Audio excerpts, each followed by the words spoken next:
현안, 당의 진로, 내년 총선 대책, 정치인 나경원의 정치적 비전, 현 정부의 정책 평가 같은 국회 전반, 정치 전반, 국정 평가 전반의 모든 이슈들이 토론 주제입니다. 오늘 토론회도 어제와 마찬가지로 국회방송 중계팀의 현장 진행으로 국회방송과 JTBC를 통해서 토론회 전 과정이 생중계되고 있습니다. 또 YTN과 연합뉴스TV에서 시사 보도 프로그램 도중에 중간중간 토론회를 라이브로 연결하는 예정이 되어 있습니다. 나경원 원내대표 학력 소개는 배포된 유인물로 대신하도록 하겠습니다. 또 사회자의 인사말 같은 의례적인 것들 모두 다 생략하고 곧바로 본론으로 들어가도록 하겠습니다. 먼저 나경원 원내대표의 인사를 겸한 기조 발언부터 들어보시겠습니다. 박수로 맞아주시기 바랍니다.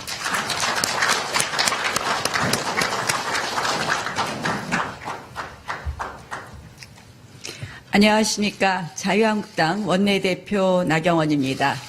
정론직필 정신의 보루와도 같은 관훈클럽의 초청으로 이렇게 뜻깊은 토론회에 참석할 수 있게 되어서 무한한 영광으로 생각합니다. 다만 이 국회를 좀 정상 국회로 만들고 나서 이 자리에 나왔어야 하는데 아직 국회가 정상화되지 못한 부분에 대해서 깊은 송구함을 갖고 있다는 말씀을 드립니다. 오늘 이 자리가 모쪼록 우리 자유한국당의 철학을 국민들과 함께 공유하고 또 패널분들의 날카로운 지적과 그리고 가르침을 겸허히 저희가 담아갈 수 있는 그런 소중한 기회가 될 것이라고 생각합니다. 많은 가르침과 허심탄회한 토론을 부탁드립니다. 정치는 결국 국민의 뜻을 한데 모아가면서 국가의 미래를 결정해 나가는 과정 그 자체입니다. 정치는 늘 살아있어야 하고 또 활발해야 합니다. 자유민주주의 정치의 기본은 토론과 대화입니다. 정치의 실종은 저는 곧 공존의 포기라고 생각합니다. 그런데 그렇다고 해서 정치가 모든 사회 곳곳을 간섭하고 통제해서는 안 될 것입니다. 그것은 자칫 정치 과잉을 낳을 수 있습니다.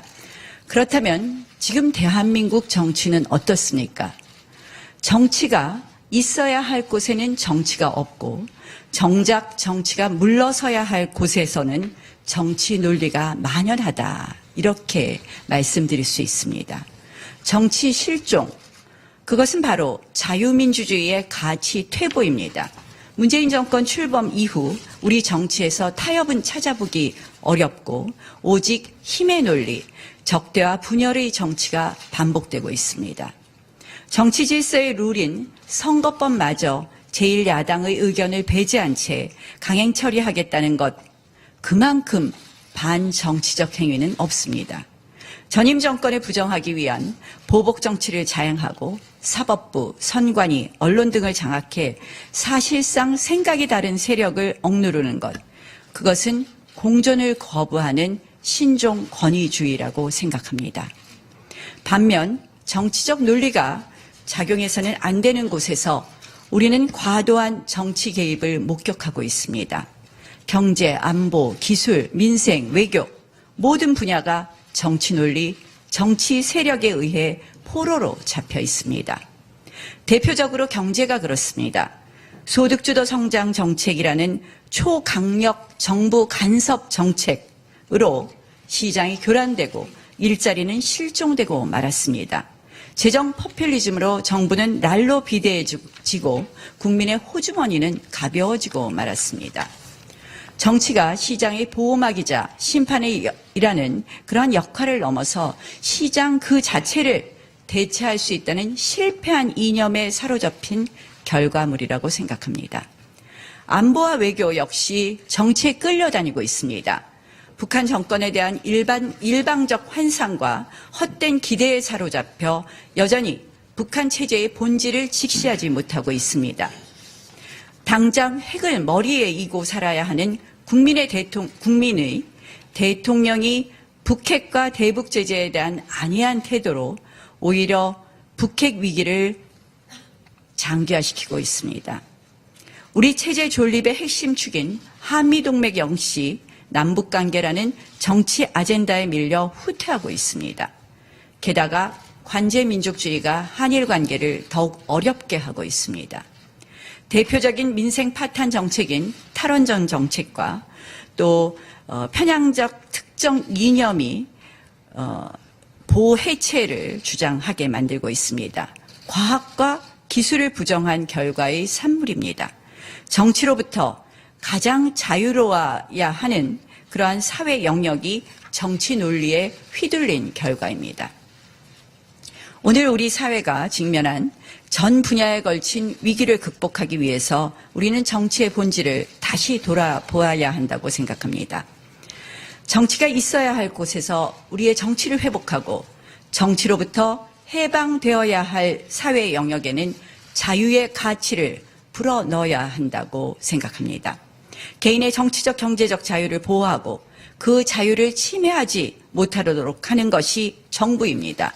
그리고 스스로 자유를 향유하기 힘든 어려운 이들에게 도움의 손길을 내미는 것, 그것까지가 정부가 할 일입니다. 그 이상 사회 곳곳을 정부가 통제하고 개입하려는 것은 불가능할 뿐만 아니라 매우 위험한 시도입니다. 국민 모두가 자유롭게 생각하고 행동할 수 있다면 훌륭한 국민성을 가진 우리 국민들, 그리고 늘 미래를 향해 도전하는 우리의 기업들이 반드시 대한민국을 풍요와 발전의 나라로 만들 수 있습니다. 저는 자유가 곧 미래 먹거리 산업이라고 말씀드립니다. 이제 정치는 뒤로 물러서고 자유를 허락해야 합니다. 자유만이 성장과 분배를 모두 성공시킬 수 있습니다. 노동의 자유, 투자의 자유를 허락해야 합니다. 노조 본연의 존재를 외면하는 정치 노조만 득세하면 새로운 산업혁명의 가능성은 더더욱 요원해집니다. 자유로운 시장 질서 하에 일자리는 늘어나게 되어 있고 세수가 더 늘어 더 많은 복지를 할 수 있습니다. 기업가 정신을 고취시키면서 동시에 삶의 안전망을 제공하는 정부가 되어야 합니다. 안보 역시 우리는 자유 가치에 충실해야 합니다. 6.25 전쟁은 북한의 남침으로부터 미국을 비롯한 유엔군과 함께 자유를 지킨 전쟁입니다. 그 과거를 잊는 순간 우리 자유전선은 무너집니다. 한미동맹을 중심으로 한 자유동맹을 강화시켜야 할 것입니다. 자유위협 세력에게는 강력한 대응으로 답해야 할 것입니다. 남북관계 역시 한반도의 항구적 자유를 향한 그런 위대한 여정의 차원에서 풀어나가야 합니다. 그리고 무엇보다도 우리 정치가 자유민주주의 정치의 본질을 회복해야 합니다. 상대를 괴멸과 고립의 대상으로 여기는 적대 정치를 넘어서 서로의 차이를 받아들이는 공존의 정치가 필요합니다. 절대 권력은 절대 부패한다는 진리에 입각하에 권력 분산을 위한 정치 개혁이 시급합니다. 대한민국의 지난 건국화, 산업화, 민주화라는 위대한 역사의 여정을 이어나가는 한 명의 정치인으로서 저는 늘 뿌듯함과 긍지를 마음에 안고 살았습니다. 이 기적의 역사를 써내려온 위대한 지도자들을 계승하는 대한민국 우파 정당의 원내대표로서 깊은 책임감과 소명의식을 느낍니다. 스스로 나는 왜 정치를 하는가라는 질문을 던져봅니다. 그런데 최근 저는 스스로에게 이런 말을 합니다. 더 이상 대한민국이 회복할 수 없을 정도로 망가지는 것을 막기 위해서이다. 이대로라면 정말 대한민국이 주저앉을 수밖에 없지 않나 이런 생각을 합니다. 그런 생각은 저뿐만이 아닙니다. 그런 비관론은 온 국민들 사이에 퍼져나가고 있다고 생각합니다. 이대로 우리의 자랑스러운 역사를 끊어버릴 수는 없습니다. 대한민국의 뿌리를 지키고 지난 역사를 올바르고 균형 있게 기억하는 미래지향적 정치로 반드시 대한민국을 지키겠습니다. 반드시 헌법 가치와 자유를 지켜내겠습니다. 고맙습니다.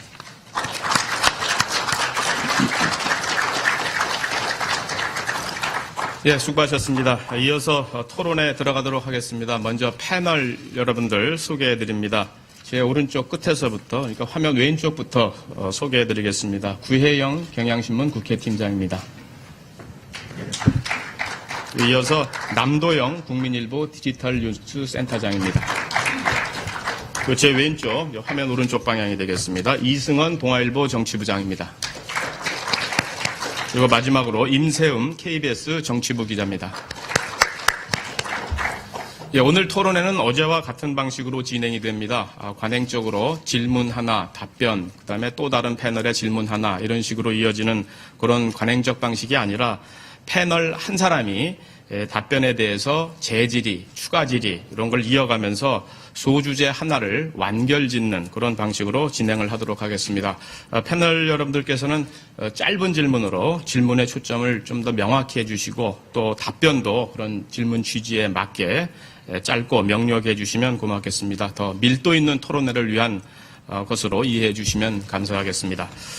토론은 그 국회 현안, 한국당의 현재와 미래, 총선 대책, 나경원의 정치 비전, 국정 정책에 대한 평가 이런 것들이 큰 덩어리가 될 것 같습니다. 먼저 원내대표 고유의 역할이자 현재 계속 이슈가 진행되고 있는 국회 현안부터 토론을 진행하도록 하겠습니다. 이승원 동아일보 정치부장부터 시작해 주시죠. 예, 고맙습니다. 기조연설 잘 들었습니다. 정치의 실종이란 말씀이 눈에 띄고요. 가장 먼저 말씀하신 대목 아닌가 싶습니다. 지금 오늘 6월 20일입니다. 6월 지금 열흘 남았는데 나경원 원내대표도 답답하시겠고, 근데 보는 저희는 더 답답하고요. 국회 정상화 지금 이루어지지 못하고 있는 진짜 이유 뭡니까? 핵심적으로 가장 중요한 이유 좀 말씀해 주시죠. 여러 조건을 말하는 것처럼 마치 보입니다. 그러나 이 국회가 파행된 것의 가장 핵심은 결국 여당과 청와대가 야당을 국정 운영의 파트너로 인정하지 않는 것에서부터 시작했습니다. 이 날치기 패스트 트랙을 갖다 올린 것, 특히 선거법을 올린 것 등은 결국은 여당은 야당을 괴멸의 대상, 야당을 대화의 대상으로 생각하지 않는다는 것을 보여준 것입니다. 이 협상 과정에서 다른 것이 아닙니다. 여당이 다시 우리 당을, 우리 우파의 정당을 협상의 대상, 또 국정 운영의 동반자로 생각하느냐의 진위를 확인해 가는 과정입니다.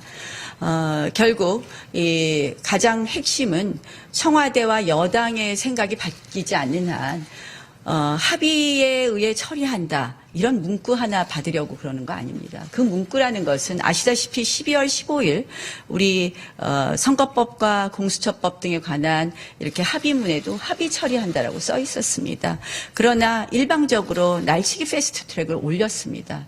결국은 가장 중요한 것은 청와대와 여당이 아직도 우리 자유한국당을 국정 운영의 동반자로 생각하지 않는 그런 상태에 있기 때문이다라는 말씀을 드리겠습니다. 패스트 트랙은 좀 자세히 뒤에도 질문이 있을 텐데, 일단, 가장 지금 국회 협상 관련돼서 쟁점이 되고 있는 사안 중에 하나가 이제 경제청문회 아니겠습니까? 네, 네. 지금 한국당에서 주장하는 경제청문회 관련해서 아직 여야 간에 합의가 이루어지지 않고 있는 걸로 알고 있는데, 지금 한국당에서는 청문회를 열면 정확히 뭘 따지시겠다는 건지, 가장 핵심적으로 어떤 거를 묻겠다, 따지겠다, 한 3개 정도만 제목 위주로 좀 압축적으로 말씀을 해 주시죠. 이제 경제청문회라는 것이 나온 것은 다른 것이 아닙니다. 이 여당이 사실은 이번 협상 과정에서 이러이러한 걸 해줄 테니 추경을 해달라고 계속 요구했습니다. 결국 마치 지금의 경제 실정이 추경만 있으면 모든 것이 해결될 수 있는 것처럼, 추경만 처리하면 모든 것이 해결될 수 있는 것처럼 말했기 때문에, 그렇다면 경제가 지금 어려운 것에 대한 진단, 종합적인 진단이 필요하지 않느냐, 그런 의미에서 경제청문회를 주장했습니다. 결국 그 경제청문회라는 것은 저는 사실 처음에는 경제실정청문회라고 이름을 네이밍했지만, 제가 어떤 이름도 좋다, 어떤 형식도 좋다고 했습니다. 저희가 묻고 싶은 것은 다른 것이 아닙니다.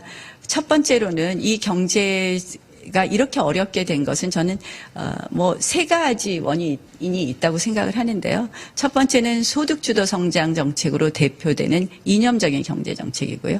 두 번째는 좌파 포퓰리즘 정책입니다. 그리고 세 번째는 반기업 정책입니다. 이러한 것에 대한 종합적인 지금 경제 현상에 대한 진단을 하고 또 거기서부터 시작해서 우리의 대안에 대한 토론 없이 이 추경이라는 내용을 보면 또다시 선심성 복지 예산이 굉장히 많이 들어있는데요. 이 추경을 정말 퍼부은다고 해서 경제가 나아질 수 없기 때문에 그것부터 먼저 보자. 이것이 저희의 경제청문회 주장의 요지입니다. 지금 경제청문회 관련해서도 여야 원내대표 간에 지금 요구가 서로 엇갈리고 있습니다. 지금 아까 직접 말씀하셨다시피 어제 이인영 원내대표도 이 자리에서 얘기했을 때 또 얘기한 조건이 있고 나경원 원내대표 얘기하시는 건 조건이 있는데 그러면 한국당이 여기까지는 지켜줘야 경제청문회를 할 수 있다. 어떤 협상 마지노선 같은 게 있습니다. 예를 들면 청와대에서 김수현 정책시장 정도 나와라. 아니면 홍남기 부총리 정도 나와서 그게 청문회든 토론회든 진행이 돼야 우리가 받을 수 있다. 이런 어떤 협상의 구체적인 마지노선 같은 게 있습니까? 저희로서는 홍남기 부총리, 김수현 실장 정도 나오셔서 왜냐하면 지금 대한민국 경제의 큰 틀과 큰 방향은 경제부총리가 한다기보다는 청와대에서 정하고 있기 때문에요. 그렇게 나온다면 저희는 어떠한 형식이든 좋다고 생각합니다. 그 두 명 나오면 국회 정상화 관련된 토론 좀 협의 좀 급속도로 진행될 수 있는 건가요? 이제 국회 정상화는 세 가지가 있습니다. 요건이. 하나는 결국 패스트트랙 과정에 관한 사과. 그리고 두 번째는 이 선거법이나 공수처법에 대한 합의 처리의 약속. 그리고 세 번째는 이 추경을 통과시켜 달라고 하니까 이 경제 청문회든 뭐 경제 토론회가 되었든 경제에 대한 진단, 종합적인 진단 이 세 가지입니다. 그래서 그러한 형식이라면 당연히 할 수 있습니다. 알겠습니다. 한 가지만 더 여쭤보겠습니다. 아까 처음에 말씀하실 때 여당 그리고 청와대에서 지금 야당을 파트너로 인정하고 있지 않다. 괴멸이라는 표현까지 쓰셨습니다만은 지금 국회 정상화가 잘 안 되고 있는 과정에서 청와대의 압박 실제로 어느 정도 존재하고 있다고 한국당 그리고 나경원 원내대표는 판단하고 계신지 좀 말씀 부탁드리겠습니다. 실질적으로 사실 여당이 자율성을 갖기 어려운 부분이 있다고 생각을 합니다. 결국은 청와대에서 뭐 요구하는 것을 여당은 어느 정도 실현해야 될 수밖에 없는 그것이 정치 현실이기도 하지만 지금 현재는 뭐 상당한 그런 압박이 있다고 생각을 하고요. 그것은 대통령께서 직접 이 저희 정당을 향한 정말 이 가시돋친 말씀을 하시는 것이 그대로 존재하는 부분에 있어서도 그 자체가 압박이 되지 않느냐 이렇게 생각합니다. 그럼 실제로 이인영 원내대표하고 협상하는 과정에서 이인영 원내대표가 그런 방금 말씀하신 그런 걸 직접 느낀다 이렇게 그런 인상을 받으시는 건가요? 이 대표께서는 자율적으로 판단하신다고 늘 말씀하시고요. 네. 그런데 아무래도 이것이 전체적인 청와대의 입장, 아마 경제청문회 같은 것도 청와대의 입장이 강하게 반영된 것 아닌가 이런 생각을 합니다. 결국 청문회라는 단어가 주는 것이 저희는 이것이 정책청문회라는 이야기고요. 여기에 대해서 그래서 민주평화당의 유성엽 원내대표까지도 이것은 해야 된다라고 이야기를 했음에도 불구하고 청와대 측에서는 청문회라는 용어 자체가 실정을 자인하는 것 같다. 그런 의미에서 이 부분에 대해서 인정하지 않은 것으로 알고 있습니다. 결국 경제청문회와 같은 저는 정말 이것은 기본이라고 국회가 해야 될 일이라고 생각하는데 이 부분이 어려워지고 마치 이것 때문에 국회가 안 되는 것처럼 쟁점화되는 것은 결국 청와대의 입김이 상당히 작용된 것이라고 생각합니다. 알겠습니다.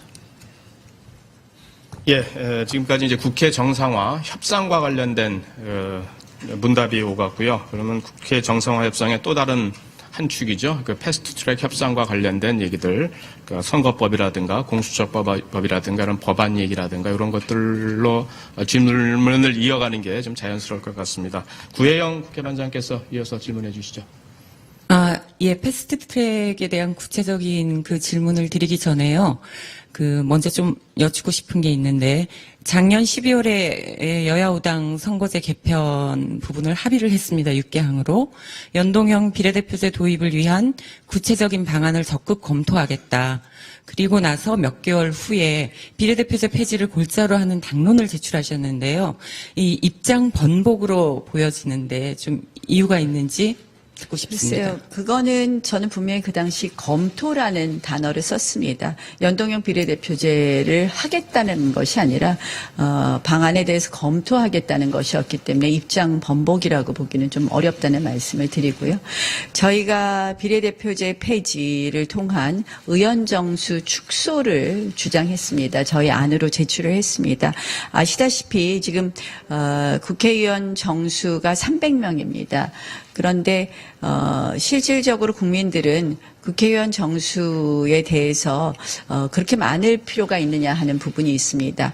이 국회의원 선거제는 전 두 가지가 있다고 생각합니다. 대표성과 비례성. 저희가 주장하는 것은 10% 의석 정수는 감축하지만 270석으로 되면서 지역구 의석수는 다소 늘어납니다. 결국 대표성과 비례성이라는 선거제 중에서 대표성 부분이 강화되는 것입니다. 저희는 대표성이 강화되는 이 비례대표제는 폐지하고 의석수를 감소하는 이러한 선거구제를 제출했습니다. 왜 이렇게 했느냐? 그동안의 우리나라의 비례대표제는 실질적으로 비례성의 역할을 하지 못했습니다.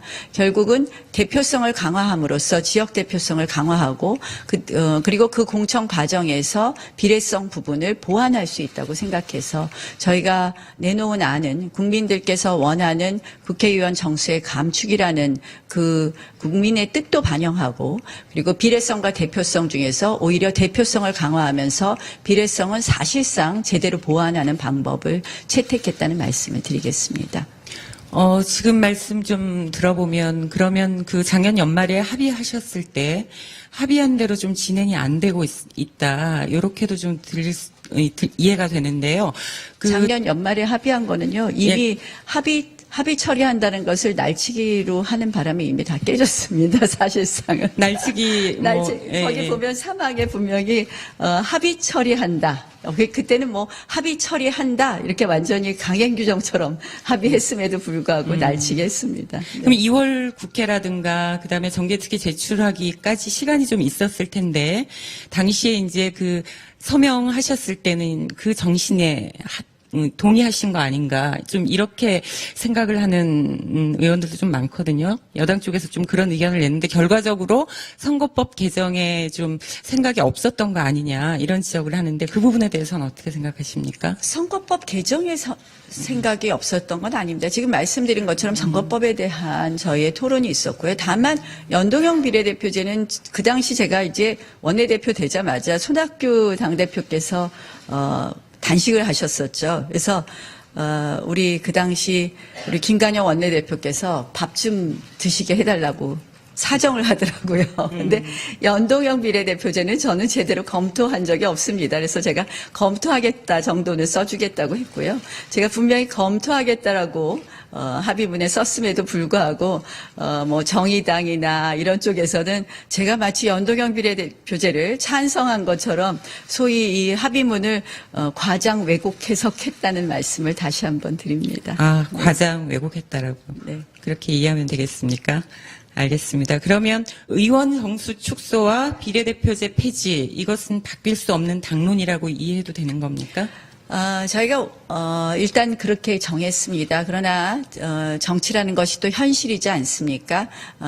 이 선거제 날치기 패스트트랙한 선거제를 민주당이 고집하지 않는다면 충분히 유연하게 토론하겠다는 말씀드리겠습니다. 네. 그러면 패스트트랙 논의 과정에서의 좀 질문 드릴 게 있는데요.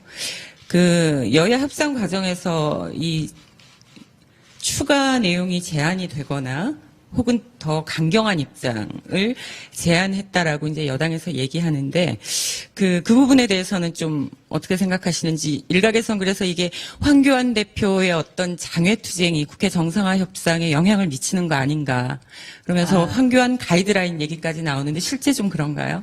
국회 정상화 과정이요? 예, 협상 과정에서.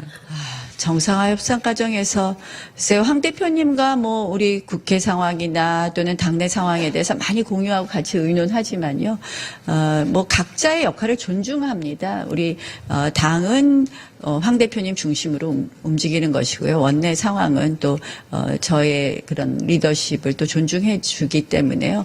무슨 가이드라인 이런 부분은 적절치 않다는 말씀을 드리고요. 지금 뭐 국회 정상화 과정에서 저는 초지일관 원칙을 갖고 임했습니다. 다른 것이 아닙니다. 저는 사실은 문구 하나하나보다 더 중요한 것은 진정성과 의지라고 생각을 합니다. 결국 제가 이 협상 과정에서 확인하고자 했던 것은 청와대와 여당이 선거법과 공수처법, 검경수사권에 대해서 어떤 생각을 진심으로 갖고 있느냐라는 것을 확인하는 과정이었습니다. 그리고 청와대와 여당이 정말 우리 자유한국당과 이 부분에 대해서 논의하면서 갈 수 있느냐를 확인하는 과정입니다.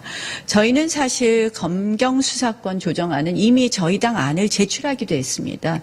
검찰과 경찰의 수사권 조정 필요합니다.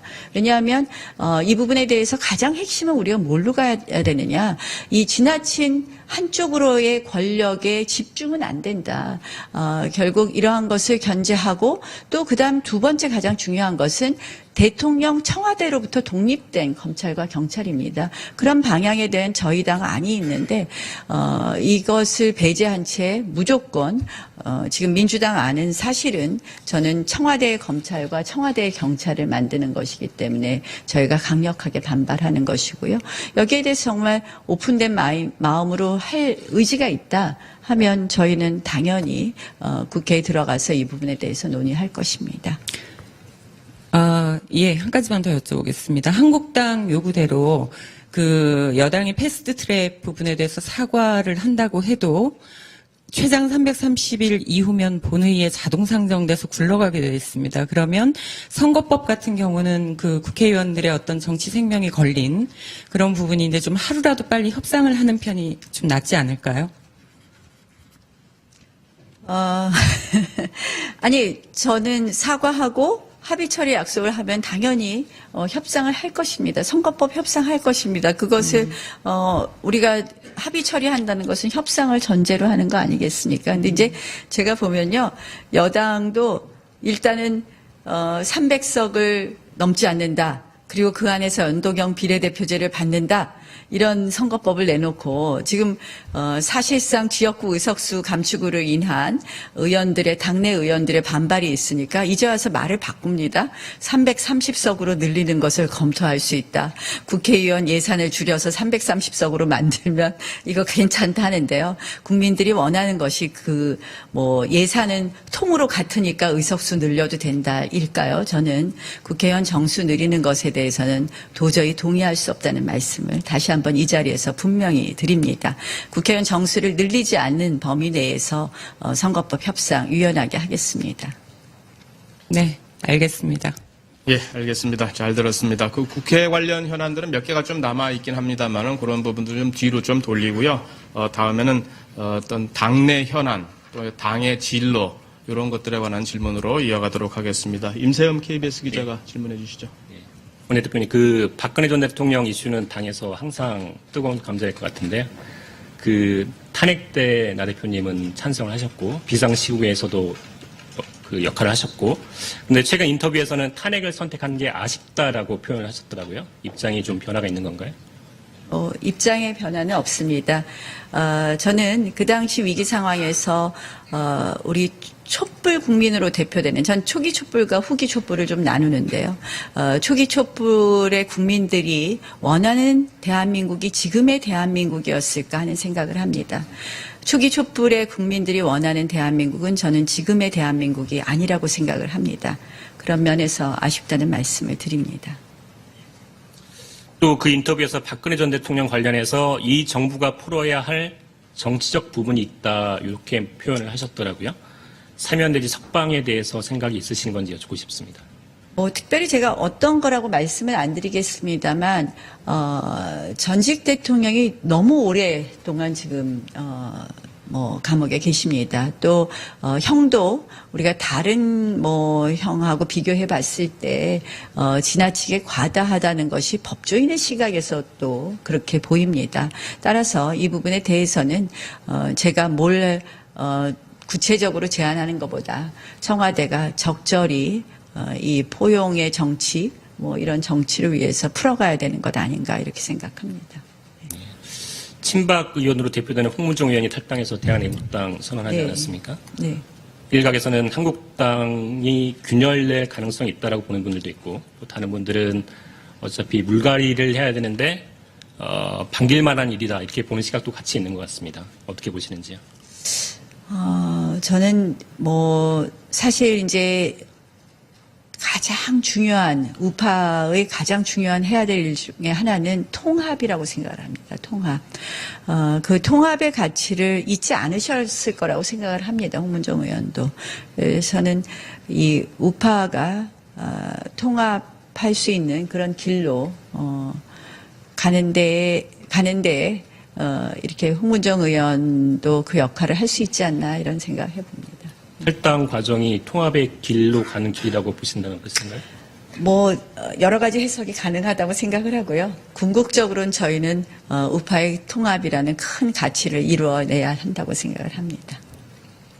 같은 맥락에서 조원진 대표 같은 경우는 이제 4-5명이 확보가 돼 있다 이렇게 표현을 하더라고요. 대한애국당으로 오실 분들이. 추가 탈당 일들도 좀 있는 모양이던데 언급되는 이름들도 있고요. 어떻게 보시는지요? 저는 그렇지 않다고 생각을 합니다. 가장 탈당의 대상으로 많은 분들이 생각했을 것 같은 김진태 의원님조차도 탈당을 강하게 비판했습니다. 저는 우리 당내에서 탈당하실 의원님들은 안 계시다고 생각을 하고요. 다시 한번 말씀드리지만, 사실은 저는 문재인 정권이 지금 정말 국민들이 바라는 방향과 달리 가고 있다고 생각을 하고요. 그런 의미에서 큰 틀에서 우리가 유연한 우파의 통합을 만들어낼 수 있다고 생각합니다. 알겠습니다. 최근 당의 신정치혁신특위위원으로 임명된 인사에 대해서 반대 진영에서는 일베 출신이다, 일베 기자다 이런 비판이 있는 상황입니다. 어떤 검증 내지 의견이 있으신지요? 제가 정확하게 모르겠습니다. 지난번에 한번 얼핏 들은 것 같아요. 근데, 저도 그 다음에 다시 팔로우업을 못 했는데요. 그러한 부분이 있다면 저희가 한번 검증을 제대로 해보겠습니다. 저희가 요새 사실 많은 위원회가 출범하고 또 그 위원회에 작게는 한 20-30분, 많게는 100분 가까이 위원들이 참여하기도 하기 때문에 다소 검증 과정에 문제가 있었는지 어떤 상황인지 조금 살펴보도록 하겠습니다. 검증에서 문제점이 발견되면 조치 내지 의견을 제시할 수 있는 상황이 되겠죠? 예, 한번 살펴보겠습니다. 알겠습니다. 네. 이상입니다. 당 문제에 이어서 다음 단락은 여의도 정가에서는 가장 큰 관심 있는 현안 아닐까 싶습니다. 내년도 총선 문제, 어떤 공천 기준과 어떤 인물들, 또 어떤 전략으로 임할 것인가, 또 본인은 어떻게 할 것인가, 이런 질문들에 대한 것이 관심사항일까 싶습니다. 구혜영 국회반장께서 질문해 주시죠. 네, 나경원 원내대표님 내년 전망은 제일 마지막에 여쭤보겠습니다. 동작 출마 여부는요? 네. 어찌됐든 총선 관련해서 한국당의 지금 주요 키워드가 보수통합과 물갈이로 지금 요약이 되고 있는데요. 보수통합과 관련해서 좀 바른미래당과의 통합, 현실적 가능성은 좀 어느 정도라고 이해를 하면 될까요? 저는 정말 적극적으로 노력하고 싶습니다. 사실은, 물론 이제 바른미래당과 당대당 통합이냐 부분에 대해서는 조금 더 논의할 필요가 있지만 큰 틀에서 우파의 가치에 동의하고, 한다면 저희는 같이 할 수 있는 부분이 많다고 생각을 하고요. 그런 의미에서 모두 적극적으로 좀 노력하고 싶다는 말씀을 드립니다. 우파의 가치를 강조하셨는데 유승민 의원 같은 경우는 이제 개혁 보수를 전제로 한 그 부분을 많이 이제 강조를 하셨습니다. 어떻게 좀 얘기를 나눠보시거나 해보신 적이 있으십니까? 이 부분에 대해서?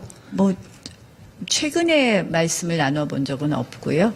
앞으로 뭐 기회가 되면 유승민 의원님하고도 이 부분에 대해서 논의해 보겠습니다. 결국 저희가 지향하는 바가 같다면 다소의 차이가 있다고 해서 극복하지 못할 바 없다고 생각을 합니다. 내년 총선은 굉장히 큰 의미가 있다고 생각을 합니다. 결국은 이 대한민국이 더 이상 퇴보할 수 없는 것을 막아내는 전 총선이라고 생각을 하기 때문에 그런 의미에서 작은 차이는 극복할 수 있지 않나 이런 생각을 합니다. 예, 앞서 이제 질문에 이어서 대한애국당과의 통합 가능성은 좀 그렇다면 어느 정도로 보시는지? 뭐 거의 비슷한 취지의 답변이 될 것 같은데 네. 뭐 유연하게 접근하겠습니다. 네. 실제로 상당 가능성이 있다고 보십니까? 상당 가능성이. 저는 그렇게 높지 않다고 생각을 합니다. 네. 아, 높지 않다고 예. 보시나요? 네. 그 오늘 홍문종 의원이 그 발언한 거 보면 친박 신당이 아니라 태극기 신당이다라고 당까지 성격까지 규정을 했는데 가능성이 높지 않다고 보시는 이유는 좀 어디에 있는지요? 글쎄요, 태극기 세력이라고 지금 대표되는 세력의 성격이 굉장히 여러 부분이 있고요. 결국은 모두들 우국충정이라고 생각을 합니다. 결국 나라라는 생각을 크게 한다면 분열보다는 통합으로 갈 것이다라는 생각을 합니다. 혹시 이 부분이 그 박근혜 전 대통령 탄핵에 대한 입장 정리를 요구하고 있는 부분, 특히 대한애국당이 그런데요. 그 부분이 조금 어려운 문제이기 때문에 좀 그렇게 보시는 거 아닌가 싶기도 하네요. 어떻게 생각하십니까? 질문의 취지를 대한애국당 조원진 대표가 통합의 전제 조건으로 박근혜 전 대통령 탄핵에 대한 입장을 정리를 해야 된다라고 했는데 지금 자유한국당 같은 경우는 그 부분이 내부 정리가 안 된 걸로 알고 있거든요. 저는 그래서 애국당과는 통합이 되네 안 되네의 문제가 아니라고 생각을 하고요. 통합의 주체는 자유한국당이라고 생각을 합니다. 자유한국당을 중심으로 해서 우파가 하나 되는 길을 저희가 모색할 것이고요. 그것은 애국당의 어떤 뭐 조건 이런 것 때문에 되느냐 안 되느냐의 문제는 아니라고 생각을 합니다. 네. 예, 알겠습니다. 그럼 내부 공천 문제를 좀 여쭤보겠습니다. 이 물갈이라는 표현이 뭐 정확할지는 모르겠으나 어찌됐든 그 당내 신상진 신정치특위 위원장께서 박근혜 전 대통령 탄핵에 책임이 있는 의원들의 그런 교체, 물갈이 필요성을 언급했는데요. 좀 어떻게 생각하시는지 듣고 싶습니다. 저는 그런 뭐 특정 키워드로 지금 물갈이를 하는 것은 적절하지 않다고 생각을 합니다. 또 물갈이 이런 표현을 우리가 늘 이제 공천 때가 되면 이야기가 나오는데요. 그것이 과연 공천의 지고지순한 목적일까 이런 생각을 해봅니다. 열심히 안 하신 분들은 그만하셔야 되겠죠. 열심히 하신 분들은 또 하셔야 됩니다. 또 저는 가장 중요한 것은 새로운 좋은 인재들을 영입하는 것이라고 생각을 합니다. 그 인재 영입 과정에서 정말 사심 없이 하는 것. 거기서 만약 또다시 우리가 줄을 세우려고 한다면 저희 당은 미래가 없다고 생각을 합니다. 내년에 정말 좋은 인재들을 많이 우리 자유한국당에 모셔오는 것, 그것이 핵심이라고 생각합니다. 예, 지금 뭐 공천 기준을 약간 좀 언급을 해주셔서 질문을 이어보겠습니다. 그러면 공천의 일정 부분 관여하실 수밖에 없는 지도부 입장에서 물갈이 또는 공천의 제1기준, 가장 중요한 원칙, 이건 무엇으로 꼽으시는지 좀 말씀해 주십시오. 제가 원래 임기는 12월 중순까지고요. 의원님들께서 추인해 주셔야지만 6개월 더 할 수 있습니다. 그런데 뭐 어찌됐든 그때까지도 뭐 공천 기준이나 이런 부분이 논의가 될 텐데요. 저는 뭐 여러 가지 기준이 있지만 저는 일단 좀 우리의 가치와 신념에 대해서 좀 철저한 분들이 좀 오셔야 되겠다라는 생각을 합니다. 우리 자유한국당에 대한 저희의 과거 제가 좀 아쉬웠던 것은 우리 정권이 있을 때 우리가 과연 뭐 때로는 저는 뭐 우파 가치만 무조건 다 해야 된다. 좌파 가치는 절대 배제하자 이런 게 아니라 실질적으로 정말 그 가치에 합당한 대한민국 헌법 가치에 합당한 우리가 정책을 했느냐 보면 가끔 아쉬웠던 점이 많이 있습니다. 저는 가치와 신념에 충실한 분들 그리고 플러스 저는 소통이란 말씀을 드리겠습니다.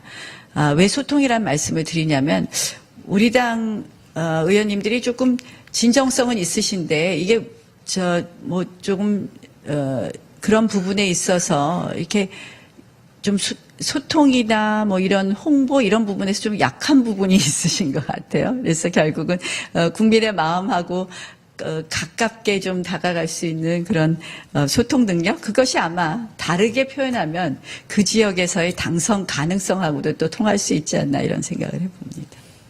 네. 아까 새로운 좋은 인재를 영입하는 것도 중요한 공천 원칙이라고 말씀을 하셔서 그렇다면 이제 신인을 영입을 하고 기회를 좀 제공을 하려면 좀 그 어떤 룰이라든가 원칙 같은 게 좀 빨리 발표가 돼야 되지 않을까 그런 생각이 드는데 혹시 뭐 그런 부분에 대해서 좀 빨리 발표할 계획이 있으신지 좀 당내 계획이 있는 겁니까? 뭐 지금? 당에 지금 예. 뭐 꼭 계획이 있다기보다는 일단 신정치혁신특위에서 대강의 룰을 정하고 있는 것 같습니다. 그러나 이제 그것은 뭐 대강의 룰이고 결국은 우리 공천위원회가 공천심사위원회가 본격적으로 가동이 되어야 되지 않나 이런 생각을 합니다. 네. 물론 뭐 큰 방향은 정할 수 있다고 생각합니다. 근데 큰 방향이 뭐 그렇게 다를까요? 결국은 대한민국을 사랑하는 마음을 갖고 대한민국을 좀 더 좋게 할 수 있는 능력이 있는 그런 훌륭한 인재들이라면 같이 하겠습니다. 알겠습니다. 그럼 현재 의석수를 좀 기준으로 볼 때 좀 이른 질문일 수는 있겠지만 내년 총선 의석수 혹시 어느 정도로 전망하시는지 여쭤봐도 마음 될까요? 같아서는 네. 이기고 싶다라는 말씀을 드리고 싶지만 네. 사실은 저는 원내대표 시작하면서 이런 마음으로 시작했습니다. 우리 당 지지율이 너무 안 나오잖아요. 개헌 저지선이라도 확보할 수 있으면 하는 마음으로 시작했습니다. 개헌저지선언. 네. 그래서 대한민국이 저는 회복할 수 없을 정도로 망가지는 것을 막겠다라는 말씀을 드렸고요. 그래서 그런 마음으로 시작을 했고 그런 마음으로 국민들께 다가간다면 저희가 좋은 의석수를 가져갈 수 있지 않을까 이런 생각을 해봅니다. 그러면 무엇으로 싸울 것인지 또 무엇으로 그런 목표를 달성할 것인지 이 부분을 좀 여쭙지 않을 수가 없을 것 같아요. 결국은 뭐 많은 분들이 이야기하시죠. 왜 야당은 비판만 있어? 대안이 없다 그러시는데요. 저희 대안 열심히 만들고 있습니다. 뭐 최근에 황 대표께서는 우리 경제 대전환 2020 위원회도 출범했습니다. 왜냐하면 저희가 그동안 계속적인 대안을 내놓고 정책을 말해도 야당 정책과 대안에는 귀를 담지 않으시더라고요. 그래서 그런 부분을 조금 더 부각하고 있는데요. 결국은 이 구체적인 대안 마련할 겁니다. 뭐 정책 마련할 것입니다. 근데 가장 키워드는요. 국민들께 신뢰와 희망을 드리는 거라고 생각을 합니다. 결국 저희의 그런 모든 과정이 자유한국당에게 믿고 대한민국을 맡길 수 있어. 그리고 그렇게 한다면 내 삶이 우리의 대한민국이 더 나아질 거야. 이것을 확신시켜드리는 그런 노력이 되어야 될 것이고 그렇게 한다면 저희가 표를 얻을 수 있다고 생각합니다. 네. 현재 지역구에 그대로 출마를 하시는 거죠? 저는 당연히 그러고 싶습니다. 공심위에서 저를 공천해 주신다면요. 저는 국회의원의 가장 기본적인 책무는 자신 지역구부터 잘 챙기는 거라고 생각을 합니다. 나의 당선만의 목적이 아니라 내 지역구에서 우리 정당의 가치와 이념 그리고 우리 정당의 노력을 잘 소통하고 그 지지를 확보하는 것은 국회의원의 기본적인 책무라고 생각을 합니다. 저는 당연히 동작구에서 다시 출마하고 싶습니다. 네, 잘 들었습니다. 네. 예, 수고하셨습니다. 그 총선과 관련해서 저도 하나 좀 질문을 추가로 드리고 싶은데요. 그 아까 보수 통합 관련 부분이 나왔는데 항상 그 일의 의사결정을 할 때 제일 중요한 것이 또 그 고민거리의 핵심은 결국 우선순위입니다. 우선순위인데 지금 바른미래당과 애국당, 대한애국당 이렇게 두 개가 나오지 않았습니까? 물론 상대방이 있기 때문에 뭐 단언해서 말씀해 주시긴 어려우리라 생각은 됩니다만 통합의 우선순위를 꼽는다면 1순위를 그러면 어디로 생각하고 계신지 어디와의 우선 통합이 더 바람직하다고 보시는지 개인적 견해가 있으시면 좀 추가로 네, 여쭙고 뭐 싶습니다. 저는 개인적으로는 바른미래당과 먼저 통합하는 것이 바람직하다고 생각을 합니다. 실질적으로 이제 뭐 정당의 형태라든지 뭐 인적 숫자도 바른미래당이 더 많지 않습니까? 바른미래당과의 먼저 통합하는 것이 맞다고 생각을 하고요. 우리 애국당과는 자연스럽게 같이 하게 되었으면 하는 그런 생각입니다. 네. 예, 알겠습니다. 그럼 다음 순서로는 이제 당에서 여러 가지 이제 원내대표로서 해결해야 될 과제들 이런 것들이 많을 줄로 생각이 됩니다. 그래서 그런 당내 현안들 그리고 본인은 조금 좀 불편하게 들으실지 모르시겠지만은 그 여러 가지 말을 둘러싼 논란들이 조금 있지 않았습니까? 뭐 그런 얘기들을 좀 질문을 하는 순서를 마련했습니다. 자, 남도영 센터장님께서 질문해 주시죠. 예, 원내대표님께서 대치정국이 시작된 이후로 굉장히 좀 발언들이 과격하다라는 논란에 많이 휩싸였습니다. 뭐 달창 논란, 대변인 논란, 반미특위 논란, 신독재 논란 등등이 있었는데 이것이 어떤 보수 우파를 겨냥한 의도된 발언인지 아니면은 원내대표님의 설명처럼 잘 모르고 한 발언인지 아니면 이게 좀 어떤 강박관념 때문에 이렇게 좀 과격한 언어들이 나오는 것인지에 대한 그 해석들이 많은데 어떻게 생각을 하십니까? 저는 뭐 일부는 잘못된 발언이 있다는 부분에 대해서 인정하겠는데요. 근데 일부는 도저히 그게 왜 과격한 발언인지 잘 모르겠습니다. 달창 부분이라는 달창 논란은 저는 정말 그게 무슨 문파, 달창 이렇게 기사에 있더라고요. 누가 페이스북에 올린 걸 기사로 써 있길래 제가 그게 이게 문파 하니까 이게 달빛 창문인가 그런 거 그냥 쓴 겁니다. 그래서 그랬더니 이제 우리 뭐 의원님들도 잘 몰라요. 그러니까 우리는 그게 뭐 우리 우파 지지자들은 아마 그게 그날 이제 저희 대구 당원 대회에서 했는데 대부분 그냥 그런 비슷한 뜻이라고 생각했지 그게 무슨 우리 지지자를 결집하는 그런 단어가 아닙니다. 제가 그게 그런 나쁜 단어의 축약인 걸 알았다면 제가 쓰겠습니까 그걸. 그래서 제가 너무 깜짝 놀라서 바로 그거 아니다. 제가 정확한 뜻은 모르고 썼다고 사과를 했는데도 불구하고 정말 민주당하고 소위 이 좌파 언론들 너무하대요. 정말 한 열흘을 그거 갖고 막말을 했다고 계속해서 보도하더니 그다음 이제 기사 다 쓰고 나서 이제 민주당이 가서 시위하고 시도당별로 또 위원회가 성명 내고 하는 거 다 끝나고 나니까 이제 기사거리 없으니까 사설로 계속 쓰시던데요. 자, 그래서 참 정말 좀 지나치다 이런 생각을 했고요. 제가 알면 그런 거 썼겠습니까? 그러나 일부는 제가 오해의 소지가 있게 쓴 부분도 있지만 제가 그것을 과격하게 썼다고 하는 것. 저는 제 발언뿐만 아니라 지금 자유한국당의 발언을 계속 막말 프레임으로 넣고 있습니다. 지난 5월 한 달 동안 저는 민주당이 의도된 파행을 계속했다 생각하는 부분 중에 하나가 협상 막 논란하다가 갑자기 연락이 없어요. 한 일주일씩. 근데 보면 결국 자유한국당 막 공격해서 이 프레임 가두는 거를 계속 해오지 않았나 이런 생각을 합니다. 막말 프레임, 물론 우리가 다소 잘못한 부분도 분명히 있습니다. 그 부분은 앞으로 우리도 조심해야 될 겁니다. 그런데 이거는 야당의 입을 막는 프레임 아닌가 이렇게 생각을 합니다. 사실 막말로 하면 원조가 민주당 아닙니까? 저 민주당은 야당할 때 그냥 욕설을 했었어요. 욕설을 기억하실 겁니다. 욕설을 다 기억하시잖아요. 그때 우리가 민주당 막말 프레임으로 그렇게까지 하지 않았는데요.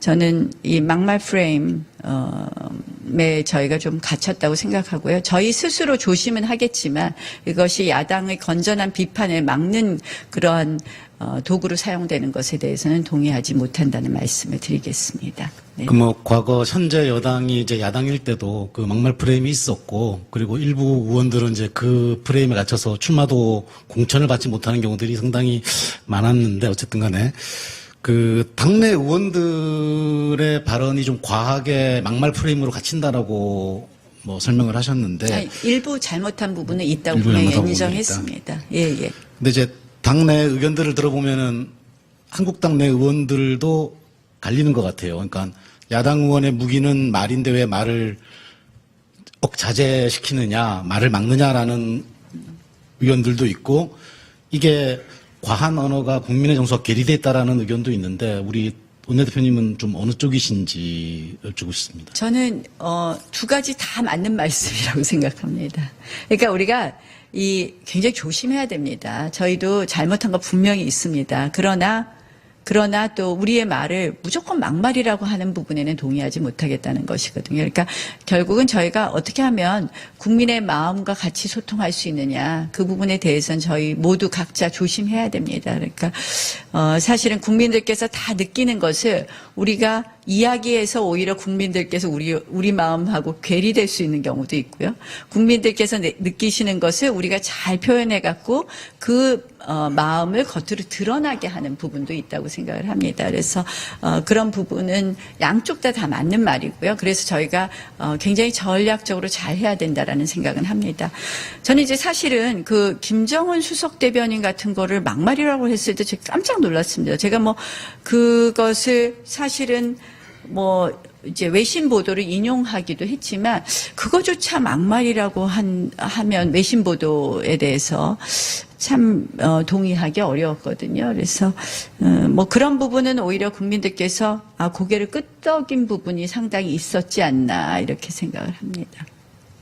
그 별창 부분은 이제 잘못 알고 말씀하셨다라고 이제 말씀을 하셨는데, 좀 동료 의원들의 발언 중에 아이고 이 큰일 났구나, 이거 또 많이 표를 깎아먹겠구나라고 생각했던 발언이 혹시 있었습니까? 그것도 너무 제가 콕 집어서 말씀드리면 동료 의원님들이 마음에 상처를 입지 않으시겠습니까? 이제 지나간 일이니까 앞으로 더 조심하도록 하고 저도 자주 소통해서 말씀드리도록 하겠습니다. 그 관련해서요, 그 5.18을 민주화운동은 이제 폭동이다라고 말을 했던 이종명 의원이 제명이 결정이 되었는데, 네, 예. 이제 이 제명을 결의를 하려면 의원총회가 열려야 됩니다. 네. 그 의원총회 소집이나 안건은 이제 원내대표님의 권한인데, 네, 예. 언제 소집하시고 언제 결정을 할 것인지를. 그러니까 이제 사실은 국회가 좀 정상적으로 돌아가서 이게 정상 국회가 되면 이제 바로 저는 이 부분의 안건을 올리려고 했습니다만 그동안 저희 의원총회가 이 안건을 논의하기에는 적절하지 않았습니다. 그래서 이 국회 정상화가 되면 바로 이 부분에 대해서 의원총회에서 논의할 생각이라는 말씀을 드립니다. 네. 그 의원총회가 열리면 이제 의원 과반의 찬성이 있어야 되는 거지 않습니까? 찬성될 거라고 보세요? 실질적으로 당내에 다양한 의견이 있습니다. 5.18 민주화 운동 자체를 부정한 것 같이 보이는 부분에 대해서는, 이것은 매우 잘못됐다는 그런 의견도 많으시고요. 그러나 또 한쪽에서는 전체적인 맥락은 그것이 아니었다라고 보시는 의원님들도 계시고, 이종명 의원도 5.18 민주화 운동을 부정한 것은 아니라고 지금 변소하고 계십니다. 그래서, 조금 더 의총에서 어떤 논의가 진행될지는 조금 더 지켜봐야 되겠습니다. 예. 그 막말은 아니지만 어쨌든 어제 발언 중 황교안 대표의 발언 중에 외국인 노동자의 임금을 국내 노동자도 같이 주는 것은 불공정하다라는 발언이 좀 논란이 되고, 아침에 황교안 대표께서 이 발언에 대한 해명도 하신 걸로 알고 있는데, 이 부분들은 좀 당의 입장과 어떤 식으로 차이가 있는 건지 아니면 당의 입장인 건지. 황 대표께서 외국인 근로자를 차별 대우하자라는 취지로 말씀하신 것은 아니라고 생각을 합니다. 저의 당은 저희 자유한국당은 실질적으로 이제 뭐 현장에서 그런 목소리를 많이 듣는데 지금 이제 외국인 근로자의 경우에 이제 숙식비가 제공되는 부분이 있는데 그거 이제 최저임금 산입 범위에 지금 이미 수당을 집어넣는 법안을 작년에 통과시키지 않았습니까? 뭐 그런 부분 또 이 뭐 연수기간 문제 뭐 이런 부분에 대해서 저희가 좀 들여다보고 있다 이런 정도 말씀드리겠습니다. 예. 이건 조금 다른 얘기인데 네. 황교안 대표 체제가 이제 100일이 지났는데 네. 좀 원내대표로서 좀 황교안 대표 체제 100일을 좀 평가하자면은 어떻게 평가하시는지 궁금합니다. 일단 뭐 황교안 대표 저희 당이 그동안 굉장히 오랫동안 사실은 비대위 체제 내지는 불안정한 정당의 모습으로 이어왔습니다. 오래간만에 전당대회를 통해서 당대표를 선출했습니다. 결국 황교안 대표의 뭐 캐릭터가 주는 또 안정감도 있지만 이런 전당대회를 통해서 선출된 당대표라는 그런 정통성, 정당성 그것 등으로 인해서 당이 좀 안정적으로 이제 뭐 자리 잡았다. 이런 면에서 안정감을 준다는 면에서는 굉장히 당의 플러스 요인이라고 생각을 합니다. 그런 의미에서 황교안 대표께서 당의 당대표로 선출된 것은 아주 긍정적이라고 생각을 합니다. 특히 어찌됐든 황교안 대표는 지금 뭐 부동의 1위 후보입니다. 대선 후보. 저는 늘 이 당대표 대선 후보 나갈 사람들은 이 당대표 자리에서 뭐 2년 전에 그만둬야 된다든지 이런 예전에 당원 당규가 지나치게 당대표를 형해하고 당 중심으로 어떤 우리 뭐 정당 활동이 되는 것을 위축한다고 생각을 했는데요. 저는 1등 후보가 당대표를 맡아주셔서 굉장히 그런 의미에서도 너무 당에 긍정적이고 좋은 역할을 해주신다고 생각을 합니다. 관련해서 지금 뭐 말씀하셨지만 여론조사에서 황교안 대표가 1위를 차지하는 경우가 많은데 언제까지 이 1위가 유지될 거라고 보십니까? 과거에는 1위를 유지하다가 많이 꺾어진 후보들도 많았는데. 제일 어려운 질문인데요. 뭐 글쎄요, 당분간 1위 계속 하시지 않을까요? 네, 뭐 제가 당분간 쭉 제가 너무 이거 제일 어려운 질문인데요. 결국은 뭐 저희 자유한국당이 저는 잘 자리 잡고 다시 국민들의 마음을 얻는 과정을 잘 해간다면 황교안 대표께서 계속해서 1위의 자리를 고수하시지 않을까 이렇게 생각을 합니다. 그래서 일단 뭐 요새는 총선 승리가 제일 눈앞의 과제이기 때문에 그 총선 승리를 위해서 우리가 열심히 하다 보면 총선 잘하면 또 황교안 대표 지지율이 더 올라가지 않을까요? 그런 생각해 봅니다. 네. 예, 수고하셨습니다. 다음 단락은 이제 현 정부의 국정 정책 이런 것들에 대한 평가 순서를 한번 마련했습니다. 각 분야별로 나눠서 질문을 이어가겠는데요. 우선 그 정치 분야 그 부분 임세은 기자께서 준비해 주시죠. 예. 한국당은 현 정부를 좌파 독재라고 규정해서 비판을 하고 있는데요. 사실 군부 독재를 오래 겪은 국민들 입장에서는 다른 당도 아니고 한국당이 독재를 운운하는 것은 동의하기 어렵다라고 말씀하시는 분들도 있는 것 같습니다. 좌파 독재라고 말씀하시는 실체와 근거 어떤 것으로 보시는지 말씀해 주십시오.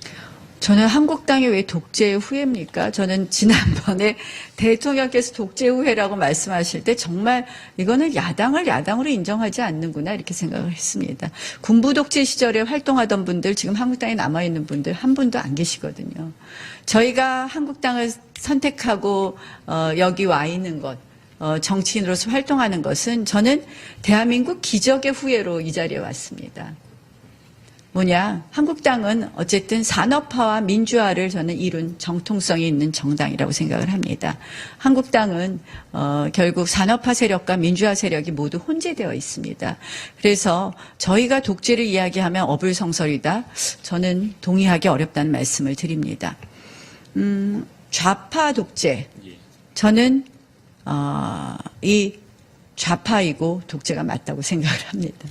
제가 우연히 그 어느 언론사의 컬럼을 읽어보니까 작년 이코노미스트지의 신독재 그 4단계를 이렇게 인용하면서 썼더라고요. 근데 제가 아주 공감이 됐습니다. 이게 이제 물론 이코노미스트지의 신독재는 약간 좀 다른 의미도 포함하고 있지만 어쨌든 위기의 정권을 잡고 첫 번째, 두 번째는 끝없이 적들을 쫓아다니다가 세 번째는 사법부와 언론을 장악하고 네 번째 선거법을 개정해서 정권의 이 장기 집권을 꾀한다는 것이 신독재의 4단계였습니다.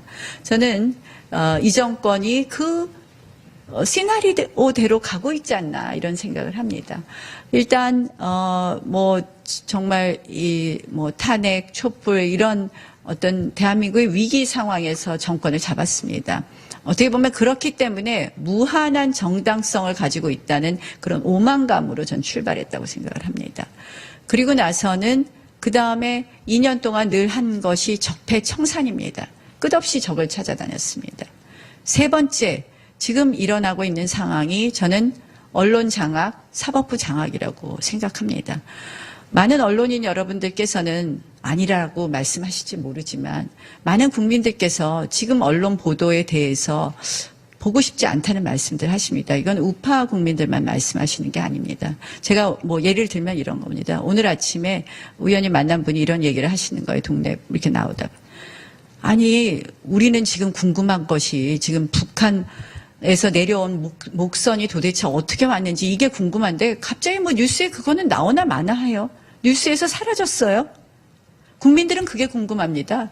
그런데 방송에 맨날 나오는 것은 지금 요새는 고유정이죠. 계속 고유정입니다. 지금 며칠째 하는지 모릅니다. 나쁜 사람 처벌해야 됩니다. 근데 그것이 국민들한테 관심 있는 것일까요? 그전에는 버닝썬입니다. 국민의 관심을 어디론가 돌리고 있습니다. 진짜 중요한 부분 보도하지 않고 있습니다. 언론은 완전히 장악됐습니다. 사법부는 어떻습니까? 헌법재판소는 어떻습니까? 왜 헌법재판소 재판관에 그렇게 논란이 있는 사람을 끝까지 밀어붙였을까요? 헌법재판소는 6명만 되면 마음대로 할 수 있습니다. 이미 3분의 2를 장악시켰습니다. 그리고 나서 날치기 패스트트랙을 강행했습니다. 어찌 신독재라는 이야기를 안 할 수 있겠습니까? 좌파 맞습니다. 왜 좌파라고 하느냐? 결국 포퓰리즘 정책의 일관된 포퓰리즘 정책이라고 생각을 합니다. 예, 알겠습니다. 같은 맥락일 것 같은데요. 이제 윤석열 중앙지검장이 검찰총장 후보자로 내정되지 않았습니까?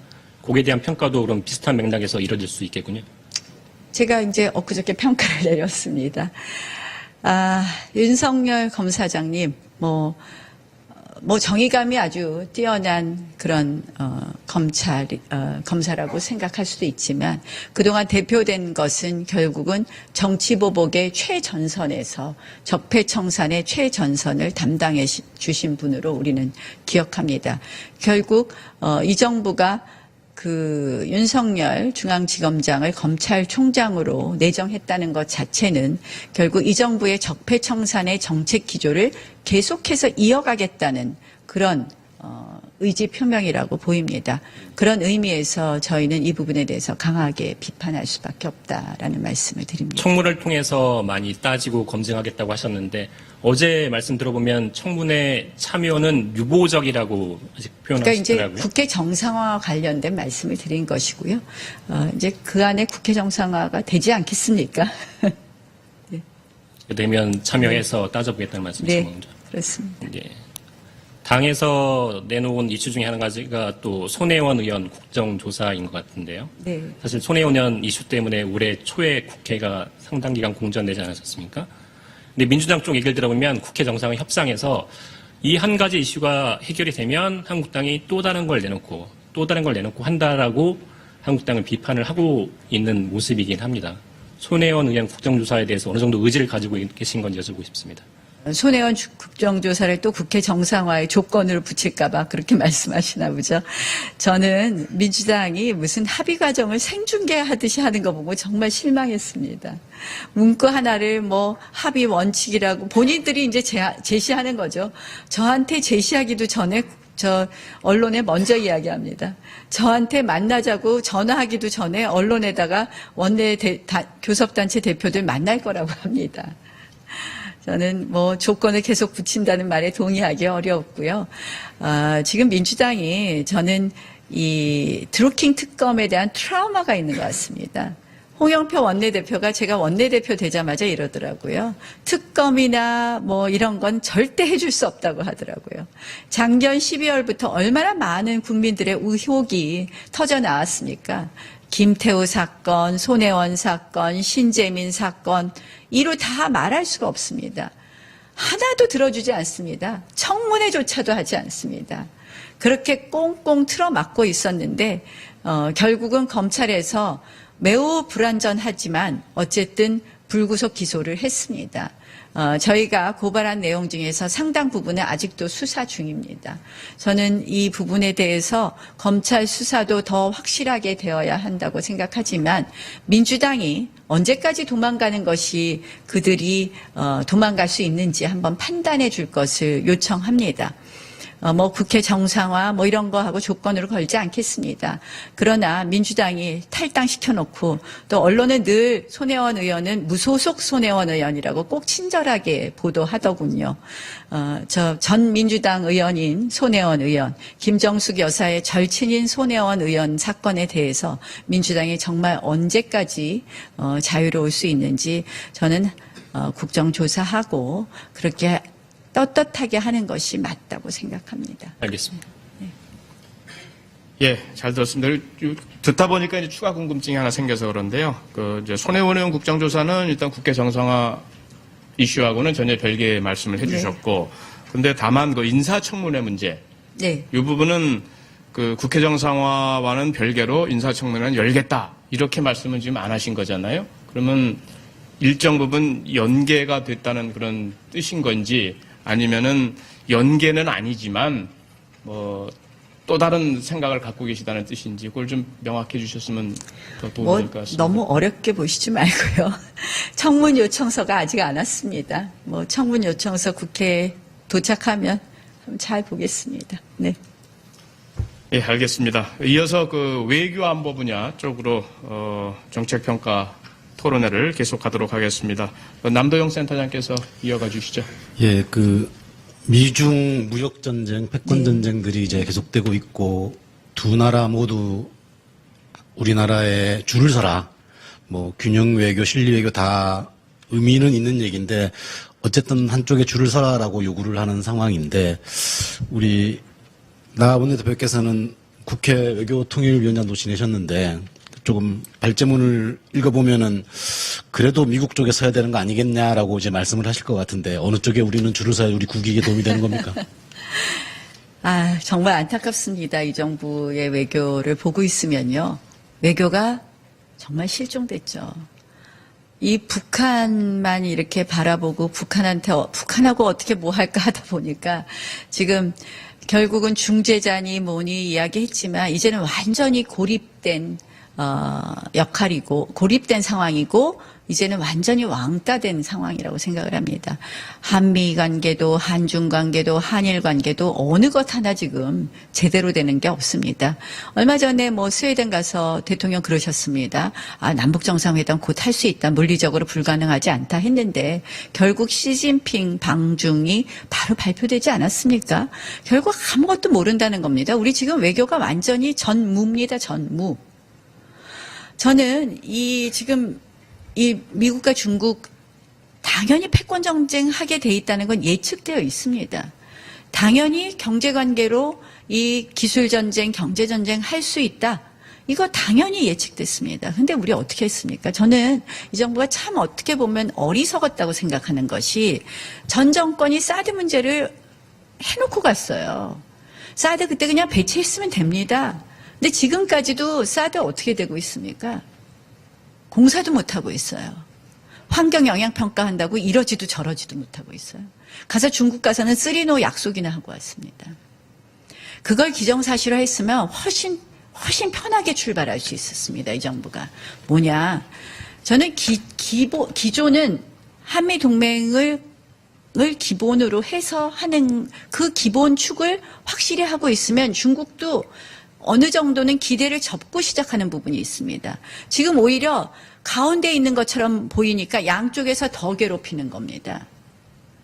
이제 결국 뭐 구체적인 이슈로 가면 파웨이 문제 같은 것이 가장 문제가 될 텐데요. 저는 정치적 지지는 확실히, 그러나 행동은 조금 천천히, 이런 말씀을 드리고 싶습니다. 이거 일본 외교에서 배워올 수 있을 것 같은데요.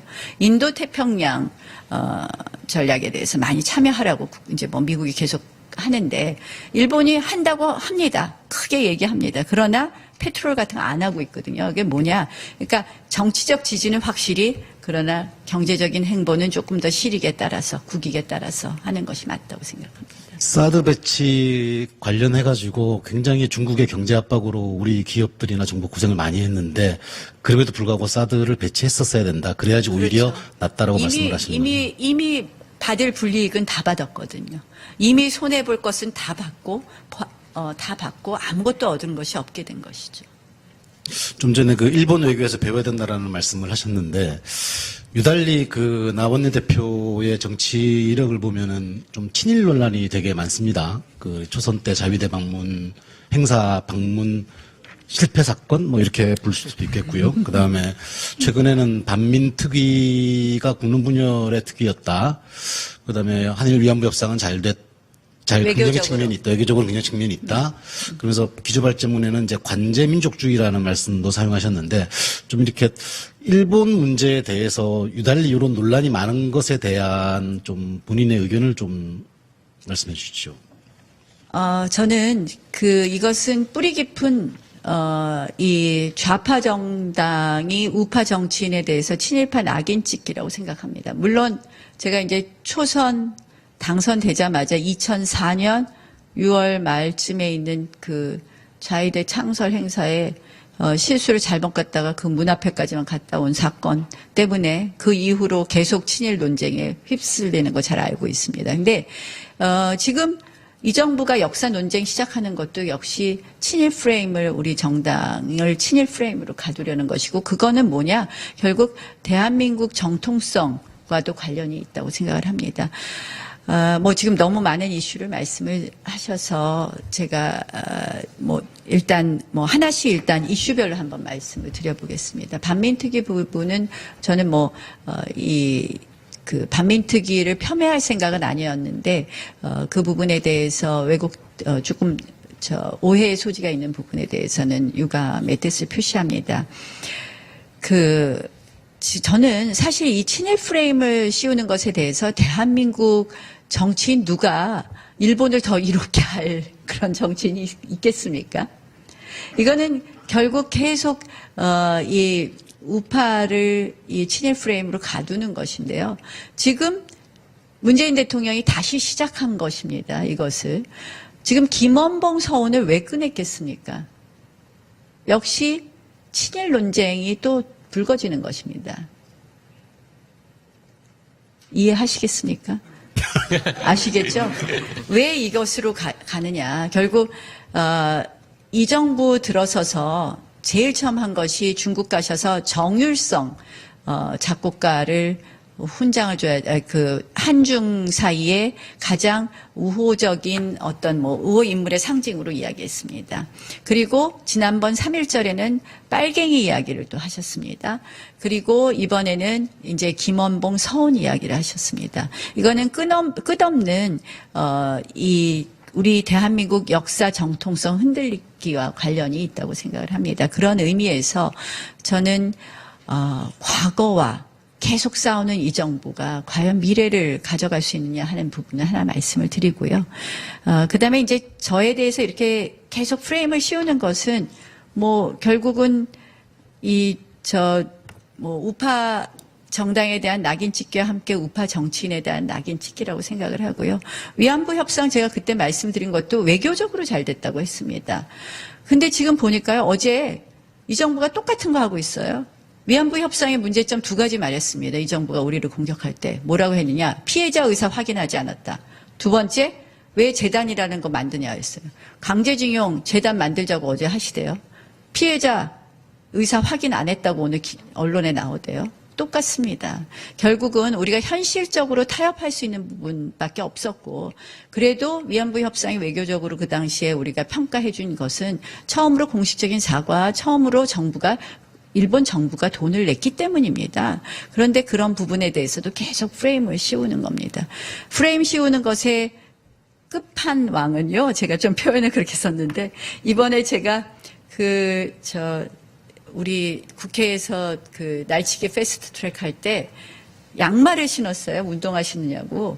근데 양말을 우리 수행실장이 갖다 줬는데 그냥 전 무신고 신었죠. 제가 뭐 양말 하나 구해오라 했더니 하나 갖다 줬더라고요. 근데 거기에 이 캐릭터가 그려져 있는데 제가 이렇게 발등을 좀 운동하고 덮으니까 안 보여질 줄 알았는데 누우니까 그게 캐릭터가 그대로 보여졌는데 그게 일본 만화 캐릭터라고 합니다. 쿠마몬. 그랬다고 이것이 또 토착 왜구의 증거라고 패널들이 나와서 얘기하더라고요. 저는 그래서 참 정말 우리가 이런 불필요한 논쟁 언제까지 해야 될까요? 우리 정치 수준이 이래야 될까요? 하는 생각을 합니다. 제가 한 가지 더 말씀드리면 제가 독도에 한번 갔다 왔다고 일본에서 또 반일 정치인이라고 들어오지 말라고 한 적이 있습니다. 그때 사실은 제가 독도에 간 적이 있었는데 그리고 2주 후에 일본을 방문해서 그 당시 이제 관방장관하고 면담이 잡혀 있었는데 관방장관 측에서 굉장히 예민한 데니까 좀 이번에는 오지 말아달라 그래서 제가 그 당시에 좀 일본 방문 일정을 미뤘다는 말씀도 드립니다. 그래서 일본에서는 반일 정치인, 한국에서는 친일 정치인이니까 제 정체성을 잘 모르겠습니다. 최근에 북한 목선이 삼척항에 이제 날바귀순이라는 표현도 나오던데 3일 동안 이제 돌아다녔지만 접안했지만 우리 군 당국은 모르고 있었고 또 군 당국이 그거를 제대로 브리핑하지 않고 약간 거짓말 논란에도 휩싸여 있는데 이 부분에 대해서는 의원님들끼리 좀 얘기가 되어진 부분들이 있는지. 굉장히 심각한 문제라고 생각합니다. 제가 어제 국정원 보고를 받았습니다. 두 가지 부분이 있습니다. 첫 번째는 지금 군이 숨기려고 했다는 부분, 또 그리고 군이 경계태세가 완전히 해제됐다는 부분입니다. 저는 작년에 9.19 남북 군사 합의를 보면서 이것은 당장 없어져야 될 것이다라고 이야기했었습니다. 9.19 남북 군사 합의는 결국 우리의 무장 해제를 더 촉진시키는 것이었습니다. 제가 올해 초에 낸시 펠로시 의장을 만났었는데 낸시 펠로시 의장이 그런 이야기를 했습니다. 1년 동안 대한민국에서 일어난 것은 북한의 비핵화가 아니라 무장 해제만이었다. 결국 그것을 그대로 보여주는 것이 이번에 북한 목선 사건이라고 생각을 합니다. 그래서 군의 경계태세가 완전히 무장 해제됐다는 것, 그리고 그것을 또 군이 속이려고 했다는 것이 굉장히 큰 문제점이고요. 또 하나는 뭐냐. 제가 어제 국정원 보고를 받았는데요. 이 4명의 선언이 있었습니다. 지금까지도 우리는 아직도 더 분석해야 됩니다. 이들이 어떤 경로로 왔는지 명확하지 않습니다. 바로 내려왔는지 돌아서 내려왔는지 이들의 진술에 의한 경로만 있습니다. 자신들이 더 분석해야 된다고 분명히 얘기했습니다. 어떤 경로로 이동했는지 밝혀지지도 않았는데 4명을 단지 오전 2시간 신문하고 합동신문단에서 신문하게 되어 있습니다. 북한에서 이렇게 오면 신문하고 4명이 원래는 모두 귀북하겠다고 의사를 표현했었습니다. 그런데 2명은 귀남하겠다고 대한민국으로 귀순하겠다고 의사를 표시했다고 더 이상 조사하지 않았습니다. 오후에 좀 더 조사했다고 하는데 결국은 오후 조사까지 다 합쳐봤자 6시간 조사하고 이들 북한에 가고 싶다는 사람들 그냥 보내줬습니다. 근데 여기서 문제점 뭐냐? 왜 해상 경로가 중요하냐? 이 사람들의 대공 용의점을 반드시 조사했어야 됩니다. 이 사람들은 군복을 입은 사람이 2명이었습니다. 물론 여러 가지 이유를 댔습니다. 이들이 대한민국의 군사 기밀을 탐지하고 간 대공 용의점이 있는지 없는지를 아직 항로도 확정되지 않은 이 상황에서 북한으로 그냥 돌려보냈다? 이거 대한민국이 해야 될 일 맞습니까? 저는 오늘 오후 의총에서 이 부분에 대해서 치열하게 토론하려고 합니다. 이거는 대한민국이 아닙니다. 대한민국의 경계 해제의 문제를 넘어선 아주 위험한 문제입니다. 아니, 이 부분에 대해서 경로를 파악해서 이들이 우리의 군사 기밀을 탐지한 흔적이 있다면 이 2명을 그냥 보내면 안 됩니다. 간첩 행위를 한 겁니다. 그런데 우리 북한 돌아가겠다고 하니까 바로 결정하고 그 다음날 통일부를 통해서 북한의 의사를 보냈고 북한이 일요일이니까 하루 있다가 하자 해서 18일 날 보낸 겁니다. 하루 반 있다 보낸 거죠. 18일 아침에. 이거 있을 수 없는 일입니다. 대한민국의 안보 완전히 저는 이제는 파탄났다고 생각을 합니다. 외교안보 라인 즉각 교체해야 됩니다. 지금 정경두 장관 누구 책임 물을 일이 아니라요. 본인이 사퇴해야 합니다. 정경두 장관뿐만 아닙니다. 정의용 안보실장 저는 그만둬야 된다고 생각합니다. 저는 이 지금 북한 목선 사건은요. 저희가 가볍게 볼 일이 아닙니다. 단순히 군이 파도에 가만히 있어서 우리는 그것이 선박인지 몰랐다. 이런 것으로 빠져갈 문제가 아닙니다. 경계태세가 흐트러진 것은 물론이고 거기에 따른 지금 이 국정원과 이 합동신문 과정에서 나타난 이 대응은요. 저희가 받아들일 수 없습니다. 그래서 저희 당은 어제도 이미 주장했지만 남북 군사 합의 즉시 폐기해야 된다는 점을 다시 한번 주장하고 외교안보 라인은 즉각 교체해야 된다는 말씀을 드립니다. 약간 원론적인 얘기긴 한데, 그러니까 좀 대북 비핵화 원칙이 확고했던 두 이전 보수 정권에서는 남북 간 대립이 격화가 되었고, 그 다음에 핵실험이나 미사일 실험이 강화되었었는데, 어쨌든 간에 원칙을 잃었다고는 하지만 문재인 정부 들어와가지고는 대화의 국면을 잃고 어쨌든 간에 긴장도는 좀 떨어진 거 아니냐라는 여론도 있거든요. 이 부분들에 대해서는 어쨌든 대화를 이어간 것에 대해서는 저는 긍정적으로 표현합니다. 긍정적으로 평가합니다. 남북 간의 대화 저는 앞으로 비핵화를 만들어가는 데 있어서 꼭 필요하다고 생각하고 그런 부분에 대해서는 긍정적으로 평가합니다. 또 일단 겉으로 도발이 없었다는 점 그런 면에서는 아까 말씀하신 부분에 일부 동의할 수 있지만 사실상 핵실험과 미사일 도발이 겉으로 나타난 것이 없다고 해서 그들의 핵 능력이 감축되어 있다? 그렇게는 보기 어렵지 않습니까? 지금 여러 가지 증거가 결국 핵무기도 10개 이상 더 만들었다고 지금 보도가 되고 있습니다. 그래서 그 부분에 대해서는 진짜 평화가 왔다는 부분에 대해서는 좀 동의하기 어렵다고 생각을 합니다. 그러나 어쨌든 대화의 기조를 계속 가져가는 것은 전 필요하다고 생각을 합니다. 그런데 이 대화가 아까 제가 이제 이 항구적 평화, 늘 항구적 평화를 말씀하시는데 대통령께서 이 평화가 진짜 평화가 되려면 저는 항구적 자유를 기본으로 한 비핵화의 여정이 되어야 된다고 오늘 말씀을 드렸습니다. 그것은 거꾸로 말씀을 드린다면 진짜 평화가 된다면 항구적 자유를 위한 여정이 될 거란 말씀을 드립니다. 관련해서요. 이 정부가 이달 초에 이제 북한에 800만 달러를 지원하고 인도적 지원, 그 다음에 최근 어제 발표했죠. 통일부 장관이 쌀 5만 톤을 국제기구를 통해서 지원하겠다라고 했는데 이 인도적 지원의 부분에 대한 나경원 원내대표의 입장은 어떤 것인지요? 저는 진짜 인도적 지원에 대해서는 적극적으로 환영합니다. 제가 사실은 우리 보수 정권 당시에도 저는 사실 이제 장애인 체육 스포츠 쪽에 많은 활동을 하고 있었는데 패럴림픽이나 스페셜 올림픽에 관련돼서 국제이사나 세계 집행위원을 하고 있었는데요. 그때 북한의 가입 또 북한의 가입을 유도하는 데 있어서도 적극적으로 저도 노력을 했고요. 또 스페셜 올림픽 같은 것을 북한에 좀 전파하기 위한 노력도 계속했습니다. 그런데 이번 지금 정부에 들어서서 인도적 지원이라고 포장되는 부분이 진짜 인도적 지원일까에 대해서는 많은 분들이 의심을 갖고 있습니다. 또 이것을 지금 이 시점에 인도적 지원을 강조하는 것이 맞겠느냐에 대해서도 많은 분들이 의문을 표하고 있습니다. 쌀이 보니까 액수가 한 1270억 원 되더라고요. 저는 이제 그게 몇만 톤 하니까 몰랐는데 1270억 원이면 엄청난 액수입니다. 근데 사실 북한은 직접 못 받겠다고 해서 지금 이제 겨우 한 것이 이제 우회적 지원이고 또 그것도 보면 지금 북한이 과연 쌀이 지금 부족한지도 명확하지 않다는 거 아닙니까? 북한 장마당에서의 쌀 가격은 지금 안정적이라는 것이거든요. 그래서 북한의 쌀 수요 공급에 대해서도 지금 국제기구도 이것이 정말 정확한 통계라는 걸 에 대한 확신이 없습니다. 그래서 과연 지금 북한이 쌀이 필요한 것이냐, 필요하다면 인도적 지원이 되겠지만 필요한 것이냐의 문제가 있고요.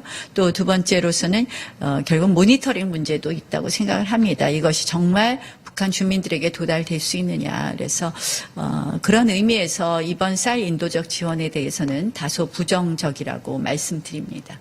인도적 지원은 찬성하는데 이번 인도적 지원은 좀 부정적이다. 이번 것이 인도적 지원일 것이냐에 대한 퀘스천부터 시작해서 부정적일 거라는 말씀을 드립니다. 예, 수고하셨습니다. 그리고 외교안보 관련해서 그 방청석에서 질문서가 하나 온 게 있습니다. 이것도 같이 소화하도록 하겠습니다. 전직 언론인께서 주신 질문인데요. 문재인 대통령의 스웨덴 의회 연설 중에 남북은 그 어느 나라도 침략한 적이 없다라는 언급이 있었습니다. 그러나 6.25에 대해서 한국전쟁에 대해서는 유엔 안보리 결의안을 통해서 북한군에 의한 무력 공격이라고 규정된 바 있습니다. 서로 상치되는 듯한 느낌인데 이에 대한 나경원 원내대표님의 의견을 개진 부탁드립니다. 이렇게 질문이 왔습니다. 네, 제가 사실은 그 스웨덴 연설문 보고 깜짝 놀랐습니다. 결국 이것은 우리가 이제 결국은 그 다음 문장이 서로 총뿌리를 겨눈 아픈 역사만이 있습니다인가 뭐 그런 문장입니다. 제가 그걸 보고 깜짝 놀랐습니다. 이거는 마치 6.25의 남침을 부정하고 결국은 서로 잘못해서 6.25 전쟁이 있었던 것처럼 쌍방과실이라는 표현을 써야 될지 모르겠지만 그런 것처럼 읽힐 수 있는 부분이었습니다. 그래서 제가 사실 이 부분에 대해서 강력한 비판의 말씀을 드리려고 했다가 가급적 대통령의 이 외교 행보, 이 바깥으로 방문하는 외교 행보에 대해서는 좀 언급을 자제하자라는 그런 생각으로 그것은 어떻게 보면 야당이 보통 대통령에 대해서는 좀 그런 정도의 존중은 해드려야 된다 해서 그 당시는 특별한 언급을 안 했습니다만 이 자리를 빌어서 말씀할 기회를 주셔서 감사합니다. 전 정말 잘못된 발언이라고 생각을 합니다. 이러한 발언들을 저는 의도적으로 계속하신다고 생각을 합니다. 빨갱이 논쟁도 마찬가지입니다. 빨갱이는 친일파가 만든 용어다. 이런 식으로 친일과 친북을 묘하게 대비시킵니다. 결국 이것도 의도적으로 말씀하시는 거라고 생각을 합니다. 대한민국의 역사를 부정하고 역사를 다시 쓰겠다는 이 의도적인 부분이 결국은 이 대한민국을 더욱 편가르게 할 수 있다고 생각을 하고요. 그런 면에서 매우 안타깝게 생각합니다. 저는 노무현 대통령하고 문재인 대통령을 자꾸 이렇게 비교하게 되더라고요. 왜냐하면 문재인 대통령이 노무현 대통령의 비서실장이었기 때문에. 근데 노무현 대통령은 소위 그 당시에 기득권과 싸우는 싸움을 하셨어요. 그러나 매우 실용적이었습니다. 한미 FTA도 체결했고 제주에 해군기지도 설치했습니다. 노무현 대통령은요. 심지어 지금 문재인 대통령이 탈원전을 하고 있는데요. 아주 친원전주의자입니다. 19년 만에 노무현 대통령이 정말 소위 윤진식 산업부 장관을 닥달해갖고 방패장을 만든 분입니다. 방패장 만들어졌다고 감격하신 분입니다. 매우 실용적인 분입니다. 그런데요, 문재인 대통령은 지금 대한민국과 싸우고 있습니다. 대한민국의 정통성을 부정하고 대한민국을 전체를 바꾸려고 하고 있습니다. 저희는 그래서 굉장히 안타깝다. 왜 노무현 대통령의 실장을 하셨는데 어떻게 보면 노무현 대통령이 실용적인 부분을 조금 더 개선 발전하신다면 대한민국이 더 미래로 갈 수 있을 텐데 하는 그런 아쉬움이 많고요. 지금 이 의도된 발언들은 에 대해서 저희는 매우 경계하고 있다는 말씀을 드립니다. 예, 잘 알겠습니다. 충분히 답변이 되셨으리라고 생각이 됩니다. 이어서 그 국회 정상화 또는 국회 현안과 관련해서 현안을 아까 뒤로 미룬 것이 추가 경정 예산안 부분입니다. 그래서 요 국회 관련 부분 추가적으로 질문, 답변 들어가는 걸로 진행하도록 하겠습니다. 이승원 부장님께서 예. 진행해 주시죠. 그 추경 여쭙기 전에 잠깐 이어서 하나 여쭤보면요. 아까 전에 그 지금 목선 얘기 나오고 했는데 아까 전에 그 질의응답 과정에서 사법부 장악 얘기하시면서 언론도 완전히 장악됐다고 얘기하시면서 그 근거로 목선 보도가 하나도 이루어지지 않았다 이렇게 얘기를 하셨어요. 목선 관련. 예. 근데 목선 관련 드러난 거는요. 그 언론 보도를 통해서 다 드러난 겁니다. 그러니까 다른 자리가 아니라 언론인 모임 관훈클럽에서 이렇게 얘기를 하셔가지고 그 대목에 대해서는 좀 혹시 다른 어떤 생각이 있어서 말씀하신 게 있으시면 나경원 원내대표 나중에라도 좀 말씀을 해주셨으면. 그럼 제가 이 자리를 빌어서 다시 사과의 말씀을 드립니다. 일부 언론이라는 말씀이고요. 그 말씀을 드리려고 한 건 아니고 하여튼. 아니 제가 드리는 말씀 언론이 있기에 우리가 또 정말 밝혀지는 게 있고 감사하게 생각합니다. 그런데 이제 아까 제가 주로 말씀드린 것은 방송 보도 말씀을 드렸습니다. 네. 그 말씀을 듣자고 한 일부 건 방송 아니고요. 보도 그것도 그렇게 말씀드리겠습니다. 하나만 이어서 여쭤보고 추경 여쭤보겠습니다. 지금 아까 전에 이제 그 얘기를 하시면서 안보 라인에 대한 교체 말씀 사실 이전부터 비핵화 문제 있을 때 자주 거론하셨던 문제인데 그 실질적으로 이번 사실 목선 사태는 좀 우리 안보에 어떤 구멍이 뚫렸다는 그 비판이 상당히 확산되고 있는 상황 아니겠습니까? 정경주 장관 방금 사퇴해야 된다 말씀하셨는데 이거를 야당 입장에서 좀 더 강력하게 하기 위해서 예를 들면 해임 건의안이라든지 좀 더 구체적인 액션을 취하실 계획이 있나요? 저희가 액션과 말은 쉽게 많이 할 수 있는데요. 실현이 가능해야지 말에 힘이 생기더라고요. 그래서 해임 건의안 부분은 저희가 검토는 해보겠습니다만 결국은 일단 자진 사퇴가 먼저다 이런 말씀드리겠습니다. 사퇴 안 하면요? 그다음에 한번 보죠. 예, 알겠습니다. 추경 예정됐던 것 좀 질문하겠습니다. 사실 경제청문회 이슈와 맞물려서 지금 가장 큰 논란, 사실 이번 임시국회를 놓고 여권에서 가장 국회를 빨리 열어야 된다고 주장하는 가장 핵심적인 이유가 추경 아니겠습니까? 네. 지금까지 반대하시는 논거, 핵심 논거가 무엇입니까? 그러니까 이 6조 7천억 원 어떻게 보면 굉장히 액수가 적죠. 6조 7천억 원의 이 추경에 대해서 이것 때문에만 반대하는 것이 아닙니다. 그것이 주는 의미부터 시작해서 말씀을 드리겠습니다. 결국 이 정부 들어서 지금 6조 7천억 원 추경에 이르기까지 대통령께서 최근에 말씀하신 국가 채무 비율을 40%를 유지해야 되겠느냐 이런 발언에서 나타나는 결국 재정 확대에 대한 저희의 우려를 강하게 표시하는 것입니다. 이 국가 채무 40%에 대한 논쟁도 뜨겁지만 결국은 이 우리나라의 국가 채무를 계산하는 데 있어서 공공기관 채무라든지 연금이라든지 이런 채무를 본다면 이미 60%를 넘었고 OECD의 기축통화국인 일본, 미국이나 또는 N인 일본하고 우리가 단순 비교할 수 없는 점에서 이 40%라는 것은 우리가 그동안 실질적으로 지켜야 하는 선이었습니다. 그런데 이 40%에 대해서 문재인 대통령이 야당 시절과 전혀 다른 반응을 보이면서 이 40%를 지켜야 하느냐 하면서 지금 재정을 확대하겠다고 합니다. 굉장히 위험하다고 생각을 합니다. 이 재정 확대의 신호탄 중에 하나가 작년에 슈퍼 예산이고 이번에 추경입니다. 또다시. 그래서 저희는 이 추경을 통해서 이 재정 확대에 대한 위험성을 말씀드리려고 합니다. 예컨대 지금 정말 곳곳이 지금 적자 투성인데요. 건강보험만 해도 2026년이면 기금이 고갈됩니다. 한전은 좀 다른 문제이긴 하지만 한전이 2016년까지만 해도 12종가 흑자를 내다가 흑자였다가 지금 올해 들어서 1280억인가 제가 지금 수치를 하여간에 적자를 기록했습니다. 지금 완전히 다 적자로 돌아가고 있는 상황이고 이런 상황에서 OECD에서 예상할 때 2050년대에서 가장 어떻게 보면 이 국가 재정이 바닥날 위험성이 있는 나라로 대한민국을 지금 꼽고 있습니다. 우리는 저출산 또 고령화 사회 아닙니까?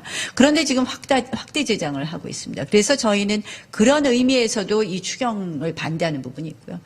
두 번째는 이 추경의 내용입니다. 결국 이 정부의 정책 기조를 그대로 보여주는 건데요. 이 정책 기조가 소득주도 성장 정책 좌파 파퓰리즘 반기업 정책 제가 세 가지를 말씀을 드렸는데 그것에 기저하다 보니까 결국은 현금 나눠주는 선심성 복지 정책이 계속 이곳저곳에 숨어 있습니다. 6만 개 또 선심성 일자리, 통계 일자리 예산이 있고요. 이렇습니다. 결국은 기본 정책 기조를 바꾸지 않고 돈만 계속 뿌린다면 이런 비유를 하더군요. 잡초가 있는 꽃밭에 비료를 주면 나중에 더 힘들어진다. 결국 이 정책 기조를 바꾸지 않고서 여기다 추경 주고 또 슈퍼 예산, 전 뭐 추경에 대한 뭐 문제점 여러 가지 말씀드릴 수 있지만 그런 의미에서 추경이 화두가 됐습니다. 그래서 제가 경제청문회를 하자는 겁니다. 그래서 정책 기조를 바꿔야 된다는 점이 가장 큰 대표적인 저희의 주장이고요. 일단은 이번 추경은 아까 말씀드린 것처럼 내용면에서 선심성 추경, 총선형 추경이고요. 3조 6천억 원의 국채를 발행하게 되어 있습니다. 한마디로 빚을 또 내는 것이죠. 그래서 지금 국가채무 논쟁과 함께 이 국가채무의 적정 비율에 대한 논쟁과 함께 이 추경을 이렇게 쉽게 6조 7천억 원밖에 안 되니까 6조 7천억 원을요 오롯이 제대로 써도 경제 성장률에 영향을 미치는 것은 0.03 내지 0.04%랍니다. 제대로 써도. 그래서 사실은 우리가 그냥 가볍게 아이고 이거 얼마 안 되는데 줄 수도 있습니다. 그러나 이것은 기본적인 이 정부 경제정책 기조가 그대로 되어 있는 상황에서 이것을 바꾸지 않을 경우에 재정 확대가 무한히 될 수 있다는 점에서 우리는 이 부분을 짚어야 되는 부분이 있고요. 두 번째는 또다시 빚을 낸다는 점에서도 저희가 함부로 해줄 수 없다는 부분이 있습니다. 그 추경 관련해서 추경안 전체가 있습니다. 6조 7천억 원의 추경안 중에 최근까지 이제 한국당의 입장은 그러면 논의를 하되 이 추경안을 쪼개서 재추경을 원래 재추경을 하려고 이 논의가 시작됐으니 재추경에 해당하는 2조 2천억만 따로 분리해서 하고 나머지는 뭐 논의하자. 이른바 추경을 분리해서 지금 처리하자는 그런 이제 말씀을 나눴는데 그게 현실적으로 기술적으로 가능한가요? 그러니까 이제 원래 재추경안을 분리해서 제출할 수 있긴 합니다. 근데 이제 뭐 지금이라도 분리해서 제출하면 될 텐데 그거는 하지 않을 것이고요. 사실은 그러니까 뭐 재추경을 먼저 심사하는 방법도 있겠죠. 근데 이것이 불가능하지 않다는 말씀은 분명히 드립니다. 그래서 분리해서 제출했으면 좋았다는 말씀을 드리고요. 그런데 재추경이라고 가져온 2조 2천억 원 중에서요. 실질적으로 산불 추경이 980억 정도 되고요. 그리고 포항 지진 추경이 한 1,000억 정도 되는데요. 내용을 보면 주민한테 주는 게 하나도 없습니다. 이게 가짜 재해 추경이죠. 그러니까 그래서 지금 고성 주민이나 이게 추경 안 된다고 불만이 없으신 게 피해 주민한테 직접 주는 게 하나도 없다는 것이죠. 그래서 재추경이라고 말만 해놓고 실질적으로 피해 주민들한테 주는 게 없다는 것이고요. 나머지 미세먼지 추경도 실질적으로 예비비로 쓸 수가 다 있습니다. 지금 저는 왜 이 정부가 추경을 막 이렇게 들고 나왔는지 이해를 못하겠습니다. 저희가 이 예비비 중에서 재해재난 예비비가 1조 8천억 원입니다. 이거 그냥 쓸 수 있습니다. 국무회의에서 의결하면. 그래서 그런데 이걸 굳이 추경 예산이라고 편성을 해왔고요. 재해재난. 그다음에 또 하나는 이 지금 재추경 중에서 들어있는 것 중에서 기금을 쓰는 게 있는데요. 기금은 우리가 예산을 통과시킬 때 20% 범위 내에서는 자유롭게 쓰게 열어놔 있습니다. 그래서 이미 기금 부분은 마음대로 쓸 수 있는 겁니다. 이 정부가. 그래서 한 3조 가량은 이미 마음대로 쓸 수 있는 건데 추경이라고 굳이 들고 와서 이렇게 논란을 일으키고 야당이 안 해준다 그러면서 야당 탓 추경 탓 하는 것이 저는 이렇게 생각을 해요. 이거 의도된 파행을 불러일으키고 그것을 통해서 이 경제 어려운 걸 또 야당한테 이제 추경 탓하면서 뒤집어 씌우는 거 아닌가. 이들이 정말 추경을 할 생각이 있느냐. 정말 국회를 정상화할 생각이 있느냐 의심스럽다는 거죠. 그래서 제가 시나리오 중에 하나 생각하는 건요. 좀 이따가 청와대에서 추경 포기 선언할 것 같아요. 뭐 하나 안 하나 자기들은 할 수 있는 게 다 할 수 있거든요, 지금. 그래서 그런 거 아닌가 하는 생각도 듭니다. 지금 말씀 들어보면 재해 추경만 따로 떼서 소규모로 낮춰서 갖고 와도 논의하기가 쉽지 않다는 말씀으로 이해가 되는데요. 아니, 뭐 그 부분은 실질적으로 이제 주민한테 주는 건 아니지만 소방 헬기를 산다든지 이런 거기 때문에 이제 제가 말씀드리는 거는 예비비로 사용할 수도 있지만 그렇게 가져왔으니까 재추경하면 그거는 적극적으로 해드립니다. 알겠습니다. 네. 다만 이제 미세먼지 추경에는요.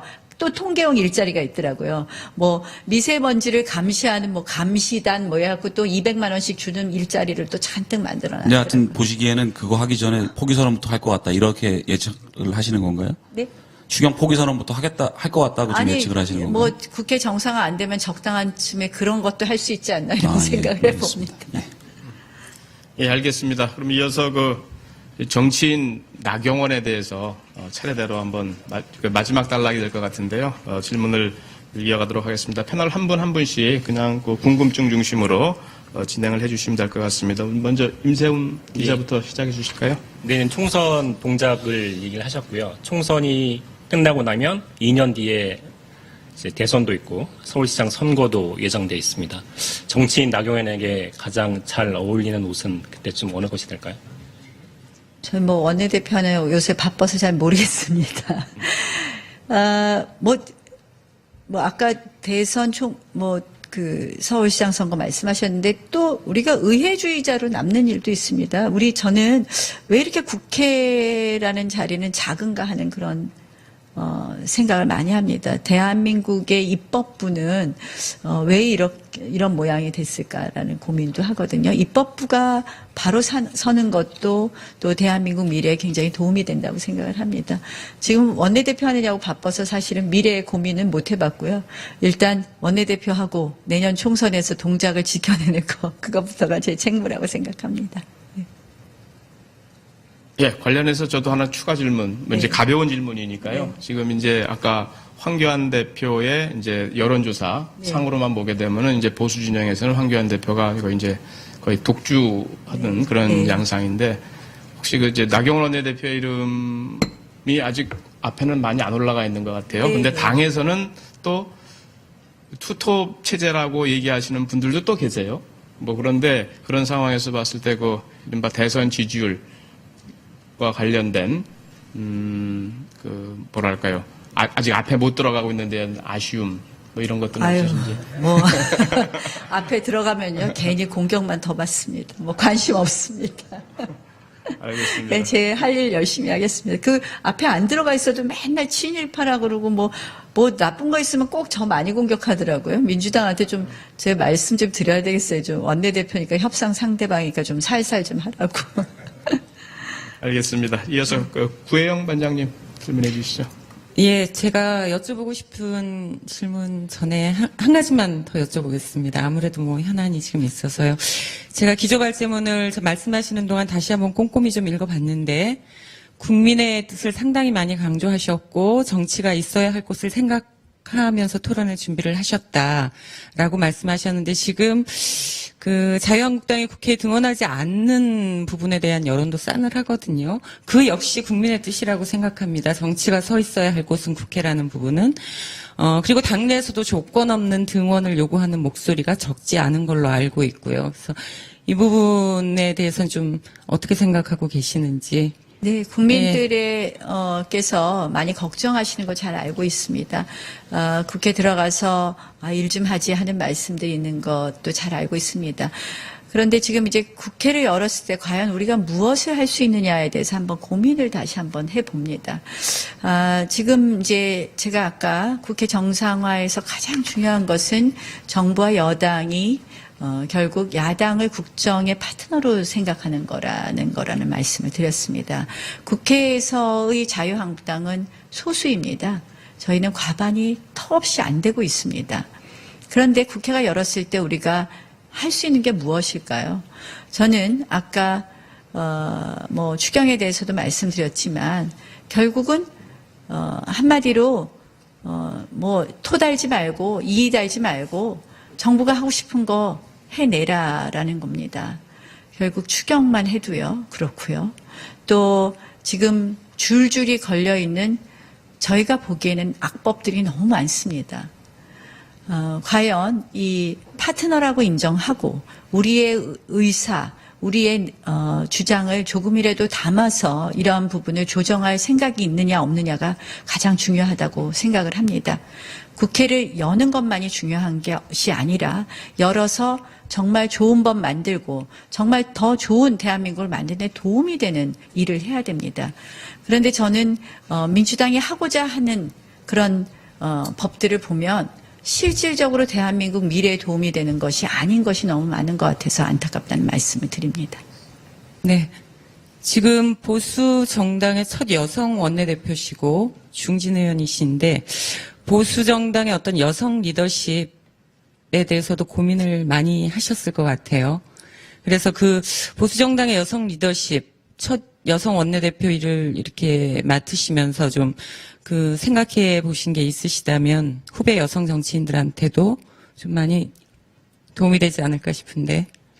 그래서 정말 보수 정당의 첫 여성 원내대표로서 무거운 책임감을 느끼긴 합니다. 근데 이제 저는 여성 남성의 리더십의 차이 뭐는 보통 그냥 늘 하는 말들이 있는데 그게 사람마다 좀 다른 것 같아요. 그걸 꼭 여성, 남성이라는 것을 구분짓는 게 맞나 이런 생각을 해보는데요.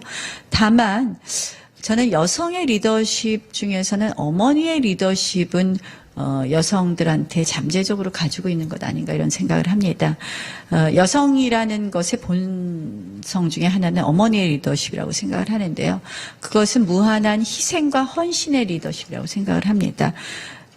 제가 이 원내대표 되면서 생각하는 것이 당을 위해서 또 우리 의원님들을 위해서 제가 더 헌신하고 희생하는 낮추는 리더십을 하겠다라는 생각을 많이 하고 있습니다.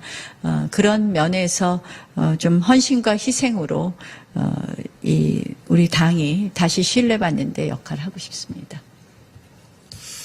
그 이미지와 관련해서 오늘 좀 질문이 있는데요. 그러니까 좀 불편하시겠지만 사선의 중진 의원이신데 그 나경원 정치인의 특별한 정치색이 그동안에 드러난 적이 없었거든요. 특별히 친이도 아니셨고 아주 강한 친박도 아니셨고 저는 사선의 정치를 하는 동안에 특별한 색깔이 보이지 않고 원내대표가 된 이후에는 굉장히 강성 발언들이 좀 많았다.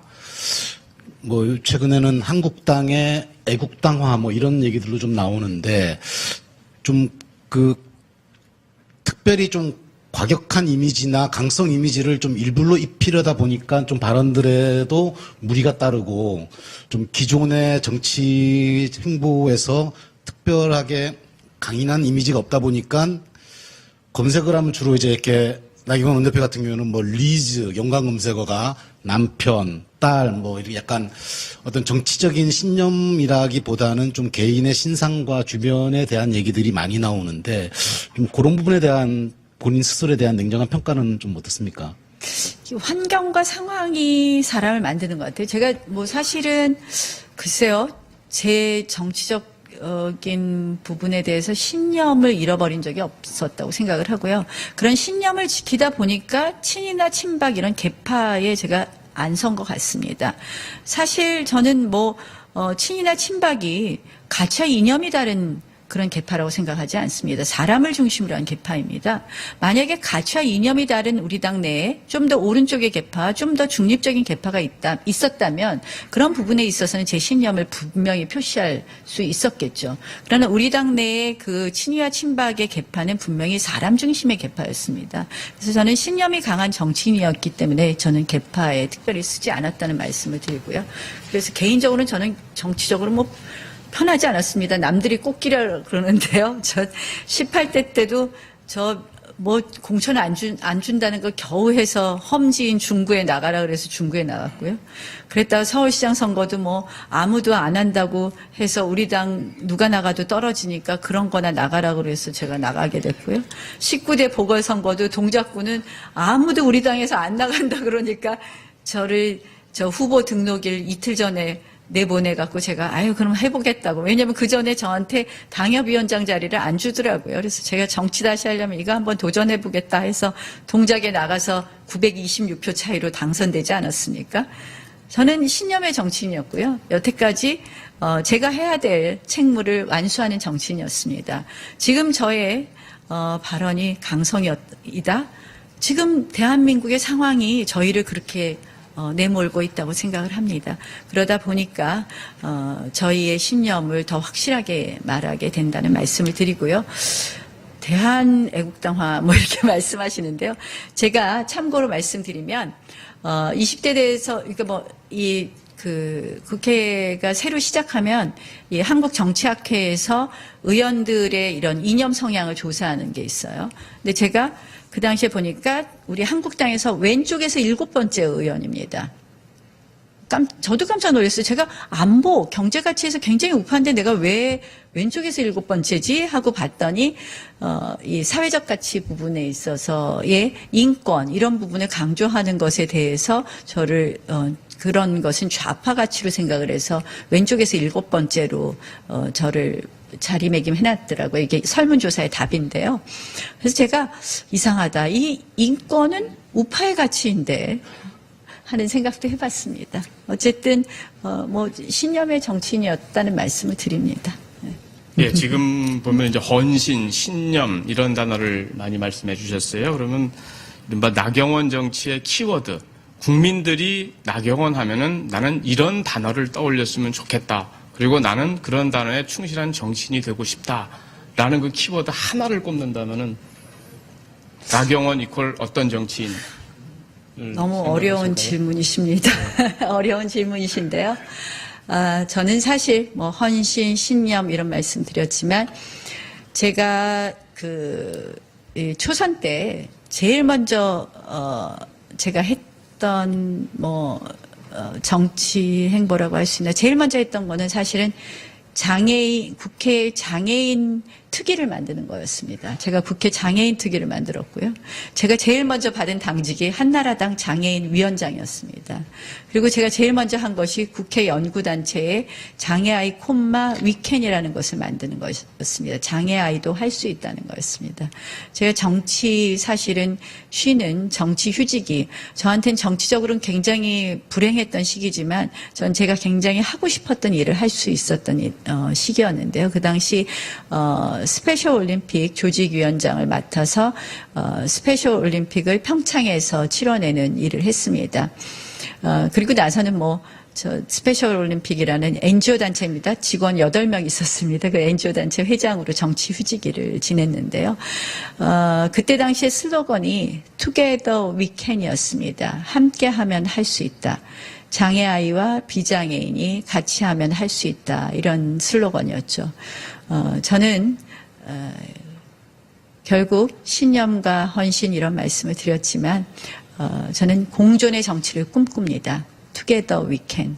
우리 대한민국이 미래로 가기 위해서는 상대방을 적으로 보지 않고 상대방의 의견을 인정해주고 상대방과의 차이를 인정해주고 그 사이에서 대한민국 미래를 논할 수 있는 공존의 정치를 원하고 그런 키워드로 정치하도록 하겠습니다.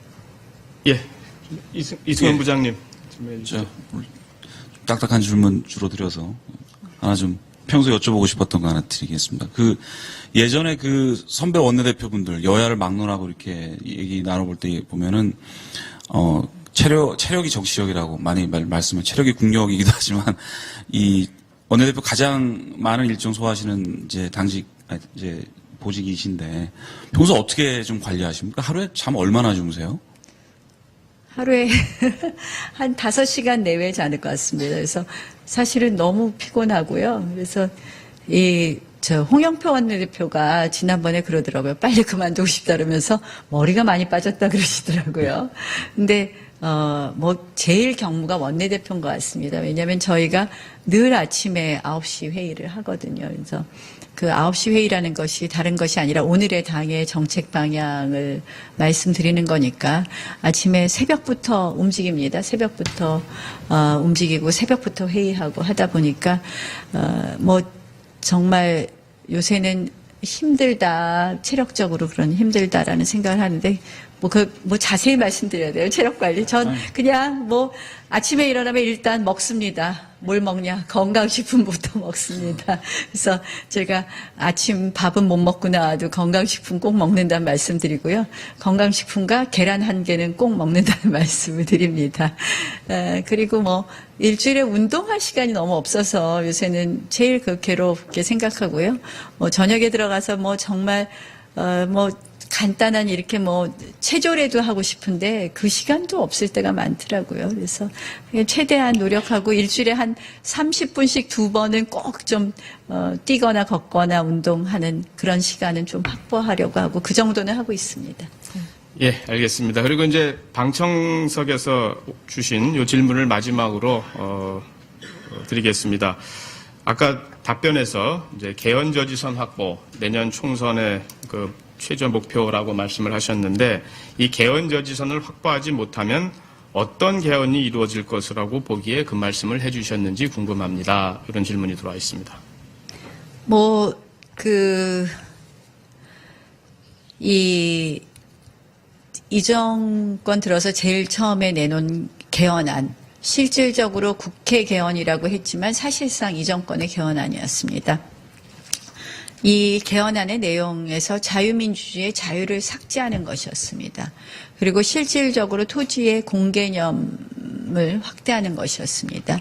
저는 이 정부의 정책이 사실상 상당히 이 사회주의적 정책을 많이 가지고 있다고 생각을 하고요. 이 선거법이나 이런 시도도 결국은 의회를 한 단계 좌클릭하려는 시도라고 생각을 합니다. 그런 면에서 그러한 이 우리 헌법을 한 단계 좌클릭하는 그런 개헌이 될 것이다.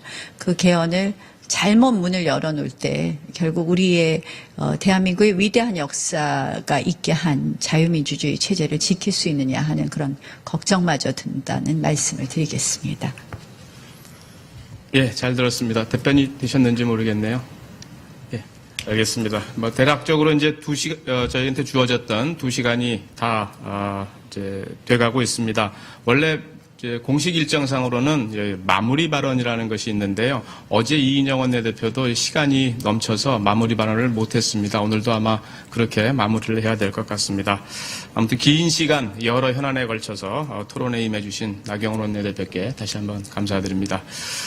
그리고 패널 여러분들도 오늘 수고 많으셨습니다. 그리고 어제에 이어서 오늘도 현장 중계에 임해주신 중계팀 여러분, 그리고 영상 취재팀 여러분, 취재기자 여러분, 또 직접 참석해주신 방청객 여러분, 그리고 시청자 여러분 감사드립니다. 이것으로 관훈 토론회 마치겠습니다. 고맙습니다.